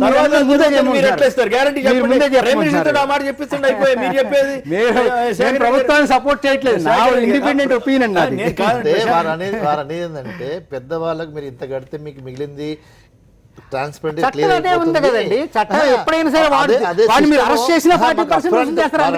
వారి ఆర్గ్యుమెంట్ ఏంటంటే అప్ఫ్రంట్ జనాలు అందరికి ఇవన్నీ తెలియదు, ట్యాక్సెస్ ఇష్యూస్ తెలియదు. మెజారిటీ ఆఫ్ దెమ్ వాళ్ళకి ఇవన్నీ తెలియదు కాబట్టి, కొత్త కాబట్టి, ఫస్ట్ టైం వస్తున్నారు కాబట్టి, నెట్లోకి వస్తున్నారు కాబట్టి, మీరు అప్ఫ్రంట్ చెప్తే మీరు ఇంత కట్టేస్తే మిగిలింది మీదే అని తెలిస్తే వాళ్ళ మీదే రేపు నుంచి ఈ నోట్లు ఉండవు. వారి యొక్క ఒకటి ప్రపోజల్ పెట్టారు వారు. అది మరి చూడాలి ప్రాక్టికల్ గా దాంట్లో వచ్చే ఇబ్బందులు ఏంటనేది. ఇప్పుడేమో జనానికి 100 కోట్ల మందిని సఫర్ చేస్తుంటేనేమో బ్రహ్మాండంగా ఉందా, మరి ఇప్పుడేమో తెలుసు కదా వాళ్ళు చేసింది తప్పు. ప్రభుత్వం ఏంటంటే సరైన అరేంజ్మెంట్స్, ఆల్టర్నేటివ్ అరేంజ్మెంట్స్ చేయకుండా దీన్ని తీసుకురావడం చాలా తప్పు, బ్లండర్ వాళ్ళు చేసింది. ఏంటంటే ఒకటి ప్రత్యామ్నాయంగా ఇంకో పెద్ద నోటు 400 600 ఒకటి తీసుకొచ్చి అది రిలీజ్ చేసి ఇది ఆపేసి ఉంటే అది వేరుగా ఉండేది. అది చేయకుండా సడన్ గా ఆపేసేసారు. రెండోది ఎక్కువ కౌంటర్స్ పెట్టాలి. ఇలా కాదు, ఇప్పుడు మీరు అన్నట్టు ఇంత శాతం మీరు పే చేసుకోండి, వీళ్ళకి ఎగ్జామ్షన్, వీళ్ళకి ఇది అని కొన్ని నిబంధనలు ఇచ్చేస్తే, రెండోది ఇట్లా టీడీఎస్ కడుతున్నాం కదా, ఇంత కాకుండా ఇంత % మీరు టీడీఎస్ చేసేసుకొని వేసేసుకోండి. రెండోది వ్యవసాయదారుల విషయంలో ఇంకా వివరణ ఇచ్చి ఉండాల్సింది. తర్వాత కూడా మీరు ఒకసారి అకౌంట్ లో డబ్బు వేసిన తర్వాత ఇండియాలో ఉన్న లాస్ వర్తిస్తాయి మీకు, but you are allowed to withdraw. That is your money, your deposited. మీ పాన్, మీ ఆధార్ కార్డు ఇవన్నీ ఉన్నాయి, ఓటర్ కార్డు నెంబర్ ఉంది కాబట్టి ఇట్ కెన్ బి ట్రేసెడ్. మీరు పెట్టండి, కావాలంటే 10 లక్షల వరకు విత్డ్రా చేసుకోవచ్చాను, లేకపోతే మరి మొత్తం కాకపోయినా కూడా సర్క్యులేషన్ లోకి తీసుకురావాలి కదా. రావట్లేదు. ఈ సర్క్యులేషన్ లోకి వస్తే వ్యవహారం నడుస్తుందండి, వ్యాపారం నడుస్తుంది. కొంతమంది నిజంగానే ముందు తెలిసింది అంటున్నారు. నిజమేనండి, ఈ రాజకీయ వ్యవస్థలో అది పెద్ద సమస్య ఖచ్చితంగా జరుగుంటుంది. నాకు వచ్చిన ఇన్ఫర్మేషన్ కూడా, నాకెవరో మా మిత్రుడు ఒకరు ఫోన్ చేసి బాంబే నుంచి కూడా, వాళ్ళకున్న కస్టమర్ ఆల్రెడీ మాకు తెలుసండి ఇది అని ముందే చెప్పారట. అంటే జరుగుండొచ్చు. ఇవాళ పేపర్ చూసాం, బీజేపీ ఆఫీసులో 3 కోట్ల రూపాయలు కలకటాలో జస్ట్ 1 వీక్ లో డిపాజిట్ చేశారని కూడా నిన్న విన్నాం. కాబట్టి ఈ రాజకీయ వ్యవస్థలో ఏదైనా సాధ్యం. అది వేసింది. మరి అటువంటిప్పుడు మోడీ గారు ఎట్లా ఎన్ని జనానికి, మిగతా జనానికి అందరికి ఒకటి, ఇంకో జనానికి మెసేజ్ రాజకీయ పొలిటికల్ సిస్టమ్. పత్రిక రాసింది వాట్సాప్ లో చాలా యాక్టివ్ జాగరణ పత్రికలో కూడా వచ్చింది. అవి జరుగుండొచ్చు, దాంట్లో ఏం ఆశ్చర్యం లేదు. ఈ రాజకీయ వ్యవస్థలో అది కామన్ గా జరుగుతూ ఉంటాయి, కాదంటలేదు. అయితే మీరు నాకు ఒక్కటే చెప్పండి, నేను ఇందానికి అడుగుతుంది ఒకటే, ఈ యథాతథ స్థితి నుంచి మార్పు లేకుండా సమాజం ఇట్లానే ఉండాలా, ఆర్థిక వ్యవస్థ ఇట్లా ఉండాలని మీరు కోరుకుంటున్నారా? ఎవరు కోరుకుంటాం? మేము కోరుకుంటాం. మరి ఎవరు కోరుకుంటారు? మొత్తం అంటే మీరు ఎటువైపు తీసుకెళ్తున్నారు సమాజాన్ని? మొత్తాన్ని సంస్కరణ పేరుతో ముంచుతారా? శేఖర్ రెడ్డి గారు మేము మునిగిపోతున్నాం అంటున్నారు. చెప్పండి సమాధానం. శేఖర్ రెడ్డి గారు నేను అది కాదండి, నేను చెప్పేది మీరు చెప్పారు కదా ఆర్థిక వ్యవస్థ ఇప్పట్లో కోలుకునేదట్లేదని అంటున్నారు. ఏం పర్వాలేదండి, ఒక్క నిమిషం. నేను చెప్పేది ఏంటంటే వాళ్ళు సరైన ప్రత్యామ్నాయాలు చేయకపోవటం ప్రధానమైనటువంటి లోపం. రెండోది మీరు అన్నట్టు వ్యవసాయదారుల విషయంలో ఏ వెసులుబాట్లు ఉన్నాయి, ఏ విధంగా మేము వెసులుబాటు కలిగిస్తామనేది వాళ్ళు చెప్పకపోవటం ఇంకొక లోపం. మూడోది సర్క్యులేషన్లోకి రావడానికి తీసుకోవాల్సిన చర్యలు తీసుకోకపోవడం మూడో లోపం. ఇవన్నీ లోపాలు ఉన్నాయి చాలా. మీరు చెప్పేదేమో పై పోతలు లోపాలు చెబుతున్నారు, మేము వ్యవస్థలో అయిన ప్రైమ్ మినిస్టర్ తీసుకున్నటువంటి విధానపరమైన లోపం మేము మాట్లాడుతున్నాం, మీరేమో ఏర్పాట్ల గురించి మాట్లాడుతున్నారు. విధానపరంగా శ్రీనివాస వర్మ గారు వెస్ట్ గోదావరి నుంచి లైన్ ఉన్నారు. అక్కడ ఎట్లా ఉందండి పరిస్థితి? మీ అనుభవం ఏంటి శ్రీనివాస వర్మ గారు? హలో, నమస్కారం అండి, మాట్లాడండి. వర్మ గారు మాట్లాడండి. హలో సార్, మీరందరూ చెప్పే విషయం మాకు ఇంతటి సెంట్రల్ గవర్నమెంట్, స్టేట్ గవర్నమెంట్ ఆర్థిక వ్యవస్థల గురించి మాకు తెలియదు, కానీ మాకు కామన్ గా నేను ఫేస్ చేసి చిన్న ప్రాబ్లం గురించి అడుగుదాం అనుకుంటున్నాను సార్. చెప్పండి. గుడ్. ఇప్పుడు మీరందరూ కూడా పెద్దవాళ్ళకి ఎగ్జామ్షన్ ఇచ్చారు, చిన్న వాళ్ళకి కూడా ఎగ్జామ్షన్ ఇవ్వండి అని అడుగుతున్నారు. అవును, రైట్. ఒక పద్ధతి బాగుంది. మీ పక్కన బ్యాంకింగ్ నిపుణులు కూడా ఉన్నారు. అవును. నాకున్న చిన్న ప్రాబ్లం ఏంటంటే, మా మదర్కి చెప్పండి వినపడతాను, చెప్పండి. మా మదర్కి పసుపు కుంకాల కింద ఇచ్చే పొలం మా వాళ్ళు ఇవ్వకపోతే 30 సంవత్సరాల పాటు కోర్టులో ఫైట్ చేస్తే ఒక 5 ఎకరాలు మా మదర్కి వచ్చిందండి. ఓకే. దాన్ని వేరే వాళ్ళకి మేము అమ్మేశాం. ఓకే. అది మార్కెట్ వాల్యూ 12 లక్షలకి మేము అమ్మాం సార్. అవును. ఓకే. అవును. అది కార్డు వాల్యూ 3 లక్షలు ఉంది, రిజిస్ట్రేషన్ వాల్యూ. అవును. ఈ డబ్బు నేను పట్టుకెళ్లి బ్యాంక్ లో జమ అయ్యాను, బ్యాలెన్స్ ఆఫ్ ద అమౌంట్. అవును. బ్యాంక్ లో ఏ లెక్క చూపించి నేను జమ చేయగలను? అది కరెక్ట్. నేను మీ తరఫునే మాట్లాడుతున్నా. అంటే గవర్నమెంట్ చేసిన చట్టంలో వచ్చిన తప్పు ఏంటంటే, ఇప్పుడు ప్రాజెక్ట్స్ కోసం కానీ, మేజర్ ఇండస్ట్రీస్ కోసం కానీ ల్యాండ్ రిక్రూట్మెంట్ చేసుకుంటున్నప్పుడు ల్యాండ్ కోసం ఇదే సెంట్రల్ గవర్నమెంట్ ఒక చట్టం తీసుకొచ్చింది. అవును. ఏది ల్యాండ్ పుల్లింగ్ చేస్తున్నప్పుడు ఉన్న కార్డు వాల్యూ మీద డబుల్ అమౌంట్, ట్రిపుల్ అమౌంట్ అని చెప్పి కొంతమంది అగ్రికల్చర్ పర్సన్స్ కి వీళ్ళకి ఇచ్చినది ఇదే సెంట్రల్ గవర్నమెంట్. అవును. సామాన్య రైతు పొలం అమ్ముకున్నప్పుడు కార్డు వాల్యూ మీద ఎక్సెస్ మార్కెట్ వాల్యూ ఉంటుంది కాబట్టి చెప్పండి. దీనికి 5 ఎకరాల రైతు ఓనర్ అయిన నేను ఎక్సెస్ అమౌంట్ ని ఎలా చూపించాలి ఇప్పుడు అకౌంట్ లో? ఇదే గవర్నమెంట్ ఇండస్ట్రీస్ కోసం ప్రాజెక్ట్స్ కోసం పుల్లింగ్ చేసుకునే అమౌంట్స్ కి ఎక్సెస్ అమౌంట్ పే చేసి ఇచ్చింది. కరెక్ట్ మీరు చెప్పింది వాస్తవం సార్. దీనికి ప్రభుత్వం మాత్రం వ్యవసాయదారుల విషయంలో మాత్రం ఖచ్చితంగా వివరణ ఇవ్వాల్సిందే. అవును సార్. ఇప్పుడు మీరు సజెషన్ చేసినట్టుగా 10% 20% టైం ఇచ్చి కట్టేయమంటున్నారు. అవును. నా దగ్గర కొనుక్కున్నవాడు వాడు ఇచ్చిన లిక్విడ్ క్యాష్ కు వాడు ఇన్కమ్ ట్యాక్స్ పే చేసి ఉండడు. పే చేయకపోయినా పర్లేదు. ఇప్పుడు చట్టాలు ఇప్పుడు 100,000 కోట్ల రూపాయలు ఉన్న వాళ్ళకి అవన్నీ వర్తించినా మీరు చెప్పక్కర్లేదు. అసలు మీ పేరే బయట పెట్టమని చెప్పారండి. కాబట్టి గవర్నమెంట్ మనలాంటి వాళ్ళందరూ మీలాంటి వాళ్ళందరూ అయ్యా ఈ సమస్యలు మార్చాలని అడగాలి. వ్యవసాయదారులకి అందరికీ ఇచ్చేయండి, డబ్బులంతా బ్యాంకులకి. ఎంత పర్ఫార్మెన్స్ కావాలి దీన్ని ఆర్బీఐకి ఇంటిమేట్ చేస్తారా? ఏ పర్పస్ లో ఐడి కార్డు? పైగా ప్రతి బ్యాంక్ వెళ్తే వీళ్ళు ఈ బ్యాంకర్స్ సపోర్ట్ చేస్తున్నాను బ్యాంకర్స్. నిన్న నేను ఫేస్ చేసిన problems, each and every person కి 4,000 ఎక్స్చేంజ్ అని ఇస్తున్న వాళ్ళు ఈ ఎక్స్చేంజ్ ఫామ్ రాసుకోవడానికి 1 గంట టైం పడుతుంది అక్కడ. ఎక్స్చేంజ్ ఫామ్ ఆ గంట తర్వాత మనం క్యూలో నుంచి ఉంటే ఈ 4,000 ఎక్స్చేంజ్ చేసుకోవడానికి ఈవినింగ్ 6 o'clock అవుతుంది. 6 o'clock తర్వాత మేము ఇవ్వమని చెప్పి వీళ్ళు బయటికి పంపిస్తున్నారు. ఐడి కార్డు చూపించిన వాళ్ళు అదే కౌంటర్ లో వర్మ గారు మీరు నిజాయితీగా మీ అనుభవం చెప్పారు. ఖచ్చితంగా ఇలాంటి అనుభవం కొన్ని లక్షల మందికి, దేశవ్యాప్తంగా కోట్ల మందికి ఉంది అనుభవం. ఖచ్చితంగా ఇలాంటి వాళ్ళ కోసమే మాబోటి వాళ్ళని చెప్పేది అంటే ఇలాంటి వాళ్ళకి అది బ్లాక్ మనీ కింద తీసుకోకుండా మీరు అన్అకౌంటెడ్ మనీ కాబట్టి మీరు 5% 10% కట్టి వెయిట్ చేసుకోండి, మిగతా మేము అడగం అని చెప్పి గవర్నమెంట్ పెట్టకపోతే మనలాంటి మధ్యతరగతి ప్రజల మీద వీళ్ళు కేంద్ర ప్రభుత్వం ఒక బాంబు వేసినట్లే 100 కోట్లు 1000 కోట్లు ఉన్న వాళ్ళకి మాత్రం మంచి పూల పాన్ వేసినట్టుగానే భావించాల్సి వస్తుంది. నేను మీ తరఫునే మాట్లాడుతున్నాను వర్మ గారు. కరెక్ట్గా చెప్పారు మీరు. రైట్. శ్రీనివాసరెడ్డి గారు గుంటూరు. శ్రీనివాసరెడ్డి గారు నమస్కారం, మాట్లాడండి. నమస్కారం సార్. నమస్కారం, మాట్లాడండి.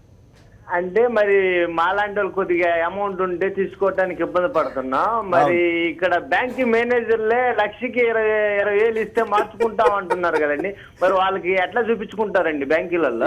మరి వారు మాకు తెలియదు అన్నారు ఇక్కడ బ్యాంక్. అడగండి మరి. మీరు స్వయంగా విన్నారా మిత్రమా శ్రీనివాస్ గారు? నాకు 1,00,000 రూపాయలు అవసరం అండి. అడిగితే 20,000 ఇస్తే నేను ఇస్తానన్నారండి బ్యాంక్ మేనేజర్ గారు. 20,000 అడిగారా మిమ్మల్ని? అడిగారండి. మరేం చేశారు మీరు? మరి మేము 20,000 నేను బిల్డర్ పని చేసుకున్న కుర్రోండి. నేను 20,000 ఇచ్చి నేను ఏం చేస్తానండి? అవినీతిని ఎవరు సపోర్ట్ చేయరు. నేను నా రిక్వెస్ట్ మీడియా కూడా స్టింగ్ ఆపరేషన్ చేయాలి దీని మీద. ఇట్లా పరిస్థితి చెప్పాలి కదండి. వెనక్కి ఇవ్వటానికి ₹1,00,000 డిపాజిట్ చేసుకోవడానికి మీకు అసలు ఇబ్బంది లేదు కదా. అంటే 10,000 ఇస్తారు కదా అప్పుడు. అవునండి, 10,000 ఇస్తారంటే మరి నేను ఫంక్షన్ చేసుకోవాలంటే నాకు కష్టం కదా. మరి ఇది మోడీ గారిని అడగాల్సిన ప్రశ్న, లేదా రిజర్వ్ బ్యాంక్ గవర్నర్ గారు ఆయన ఎవరో ఉర్జిత్ పటేల్ గారిని అడగాల్సిన ప్రశ్న. అంటే నిన్న మా వాళ్ళు పోయి ఏరో వాళ్ళు తెలిసిన వాళ్ళు పోతే నిన్న విజయవాడలో 30 లక్షలు మార్చుకుని వచ్చారండి. 30 లక్షలు ఒక్క దెబ్బలో 30 లక్షలు మార్చుకుని వచ్చారు. ఇవాళ వెళ్ళారు మళ్ళీ ఒక 20 లక్షలు మార్చుకోవడానికి. 1,20,000 తీసుకుంటున్నారు. మా పరిస్థితి ఏంటండి? వాళ్ళంటే దాచుకున్నాయి కాదు, దోచుకున్నాయండి. మీరు మీడియా ద్వారాను ఎక్కడో మీ లోకల్ మీడియా ద్వారా స్టింగ్ ఆపరేషన్ చేయొచ్చు కదా. మీరు వాళ్ళు కాదు, వాళ్ళు చెప్తే వాళ్ళు చేసుకుంటారు. నెంబర్ ఇచ్చారు, వాళ్ళ దృష్టి తీసుకురండి, మీడియా దృష్టి తీసుకురండి. అక్కడ ఆల్రెడీ వచ్చినాయి ఇట్లాంటి వార్తలు, ఆల్రెడీ పేపర్ నిండా ఉన్నాయి. ఇవాళ పేపర్లన్నింటిలోనూ కమిషన్లు, దళారులు, గందరగోళాలు. 500 ఎందుకు కేజ్రీవాల్, రాహుల్ గాంధీ వాళ్ళు కూడా చెప్పారు 500 రూపాయలు నోటికి చిల్లర కావాలంటే 400 ఇస్తే ఇచ్చేస్తున్నారు. దీంట్లో మీడియా రోల్ చాలా ఉందండి. మీడియా రోల్ అంటే ఏం చేస్తాం మేము? మళ్ళీ స్టింగ్ ఆపరేషన్ చేశారంటే మళ్ళీ మా మీద కేసులు పెడతారు. అదొక బాధ కదా. అలా అనుకుంటే ఇంకెట్లా? బాధ్యత కేసులు ఎన్ని పెట్టలేదు ఈ మధ్యకాలంలో. ఓకే, ఒక్క నిమిషం అండి. శ్రీహరి గారు బెంగళూరు నుంచి. శ్రీహరి గారు నమస్కారం, మాట్లాడండి. సార్ పొమ్మినేని గారు నమస్కారం అండి. నమస్కారం, మాట్లాడండి ప్లీజ్. సార్ నేను మార్నింగ్ 9 o'clock నుంచి నేను ఇప్పుడు క్యూలో ఉన్నాను సార్. కానీ ఇప్పటి వరకు బెంగళూరు నుంచి మాట్లాడుతున్నాను. ఎనీ బ్యాంక్ 3 బ్యాంక్స్ తిరిగాను, ఎక్కడ కూడా 4,000 మార్చుకోవడానికి నో క్యాష్ అంటున్నారు సార్. ఇప్పుడు 2 అవుతుంది టైం అండి. అయ్యయ్యో, బెంగళూరులో కూడా పరిస్థితి అధ్వానంగా ఉందా? మరి చూడండి సార్ ఒకసారి మీరే మీడియాకు ఒకసారి, అంటే తెలుగు మీడియా నేను ఇప్పుడు చూస్తున్నాను, టీవీ చూస్తూ మీకు కాల్ చేస్తున్నాను. ఇంటికి వచ్చాను లంచ్ చేద్దామని. డబ్బులు అయితే రాలా మీకు? 4,000 సార్. 4,000 కోసం 4 o'clock మార్నింగ్ 9:30 నుంచి క్యూలో ఉన్నాను. ఇప్పటికి 2 అవుతుంది మాక్సిమం. ఇప్పుడు చూడండి నో క్యాష్. ఎన్ని 4-5 బ్యాంకులు చూసాను. ICICI, axis bank, Karnataka bank, RBL bank ఎన్ని బ్యాంకులు తిరిగినా నో క్యాష్. అది మరి సార్ మీరు ఇందాక క్యాష్ పర్వాలేదు ఉంటుందని అన్నారు, బెంగళూరులో లేదంటే నాకు ప్రత్యక్ష ఉదాహరణ నిన్న చెప్తాను, మా బ్రాంచ్ దగ్గర చూసాను. అయితే ఒక్క నిమిషం, మన శ్రీహరి గారు, మీలాంటి వాళ్ళందరూ కూడా ప్రైమ్ మినిస్టర్ గారు ట్విట్టర్ అకౌంట్ లేకపోతే ఈమెయిల్ ఇట్లాంటివి ఉంటాయి కదా, వాళ్ళందరికీ మీ ఇబ్బందులు మీ సబ్బందులు మీరు చేసింది మెచ్చుకుంటూనే రాయండి, లేకపోతే మళ్ళీ ఆయన కోపం వస్తే. ఇది ఎలా ఉందంటే అసలు చిన్న మాట అనకూడదు అనొచ్చు కూడా తెలియదు కానీ తుక్లక్ పాలన సార్, ఇది పిచ్చి తుక్లక్ పాలన లాగా ఉందండి. ఏం పరిపాలన? పిచ్చి తుక్లక్ పరిపాలన అలా ఉంది. ఇప్పుడు వాళ్ళు చేసిన వాళ్ళు చేసిన చిన్న పొరపాటు ఏంటంటే, ఇప్పుడు క్యాష్ అంతా కూడా సిటీలో సప్లై చేసేది సిఎంఎస్ ద్వారా సప్లై చేస్తున్నారు, ప్రైవేట్ ఏజెన్సీస్ ద్వారా సప్లై చేస్తున్నారు. వాళ్ళకి ముందు వాళ్ళని పిలిచి వాళ్ళని బ్యాక్గ్రౌండ్ మేనేజ్ చేసి చేయకపోవటం వల్ల జరిగిన నష్టం ఏంటంటే, బ్యాంకుల దగ్గర డబ్బులు ఉండలేదు, చెస్ట్లో ఉంటుంది, ఇక్కడ డబ్బులు ఉండలేదు. అది సరైనటువంటి సప్లై సిస్టమ్ కూడా లేదు సరిగ్గా. ప్రభుత్వం చాలా ఎఫజార్డ్ మేనర్. ఫైనల్ గా వినియోగదారులకు కానీ కస్టమర్లకు ఏమన్నా సలహా ఇస్తారా శేఖర్ గారు? రెండండి, ఇది మన ఇండియన్ ఎకానమీ ముందుకు పోవాలన్నా, మన స్టేట్ ఎకానమీ పోవాలన్నా ఈ ట్యాక్సెస్ మనం కట్టాల్సిన అవసరం ఉన్నది. తర్వాత ఏంటంటే ట్యాక్సెస్ రాకుంటే మన ఇన్ఫ్రాస్ట్రక్చర్ జరగదు, శాలరీస్ రావు, లోకల్ బాడీ కూడా శాలరీస్ రావు. కాబట్టి డెఫినెట్గా ఈ వెలుసుబాటు, ఇప్పుడు మనం డిస్కస్ చేసిన వెలుసుబాట్లన్నీ చేయాల్సిందే. ఎవరైనా వెలుసుబాటు చేయాల్సింది. దాంట్లో ఏంటంటే ఎవరైతే డిపాజిట్ చేసుకుంటారో వాళ్ళు దే ఆర్ నోన్ పీపుల్, వాళ్ళకి ఆధార్ కార్డు ఉంటుంది కాబట్టి వాళ్ళు విత్డ్రా చేసుకునే అవకాశం కలిగించాలా. మార్కెట్లో కరెన్సీ వచ్చినప్పుడే అన్ని ట్రేడ్స్ కూడా సర్వైవ్ అవుతాయి. ఇవి సర్వైవ్ కానప్పుడు ఎకానమీ డౌన్ అవుతుంది. బ్లాక్ మనీకి డైమ్ పెట్టి ఏమన్నా రద్దు చేసే అవకాశం ఉంటుంది, అది కూడా మంచిదే. ఒక స్లాబ్ పెట్టేసి మీరు అగ్రికల్చర్ మీకు ఎగ్జామ్షన్, మిగిలిన వాళ్ళకి ఇది అని చెప్పి. అదే కాకుండా నా రిక్వెస్ట్ ఏంటంటే, మా డెవలపర్ ఫ్రెండ్స్ కానీ ఫ్లాట్స్ కొన్న వాళ్ళందరికి కానీ ఇమ్మీడియట్ గా మీరు రిజిస్ట్రేషన్ చేసుకోండి. కొంత గవర్నమెంట్ కు ట్యాక్స్ వస్తుంది. తర్వాత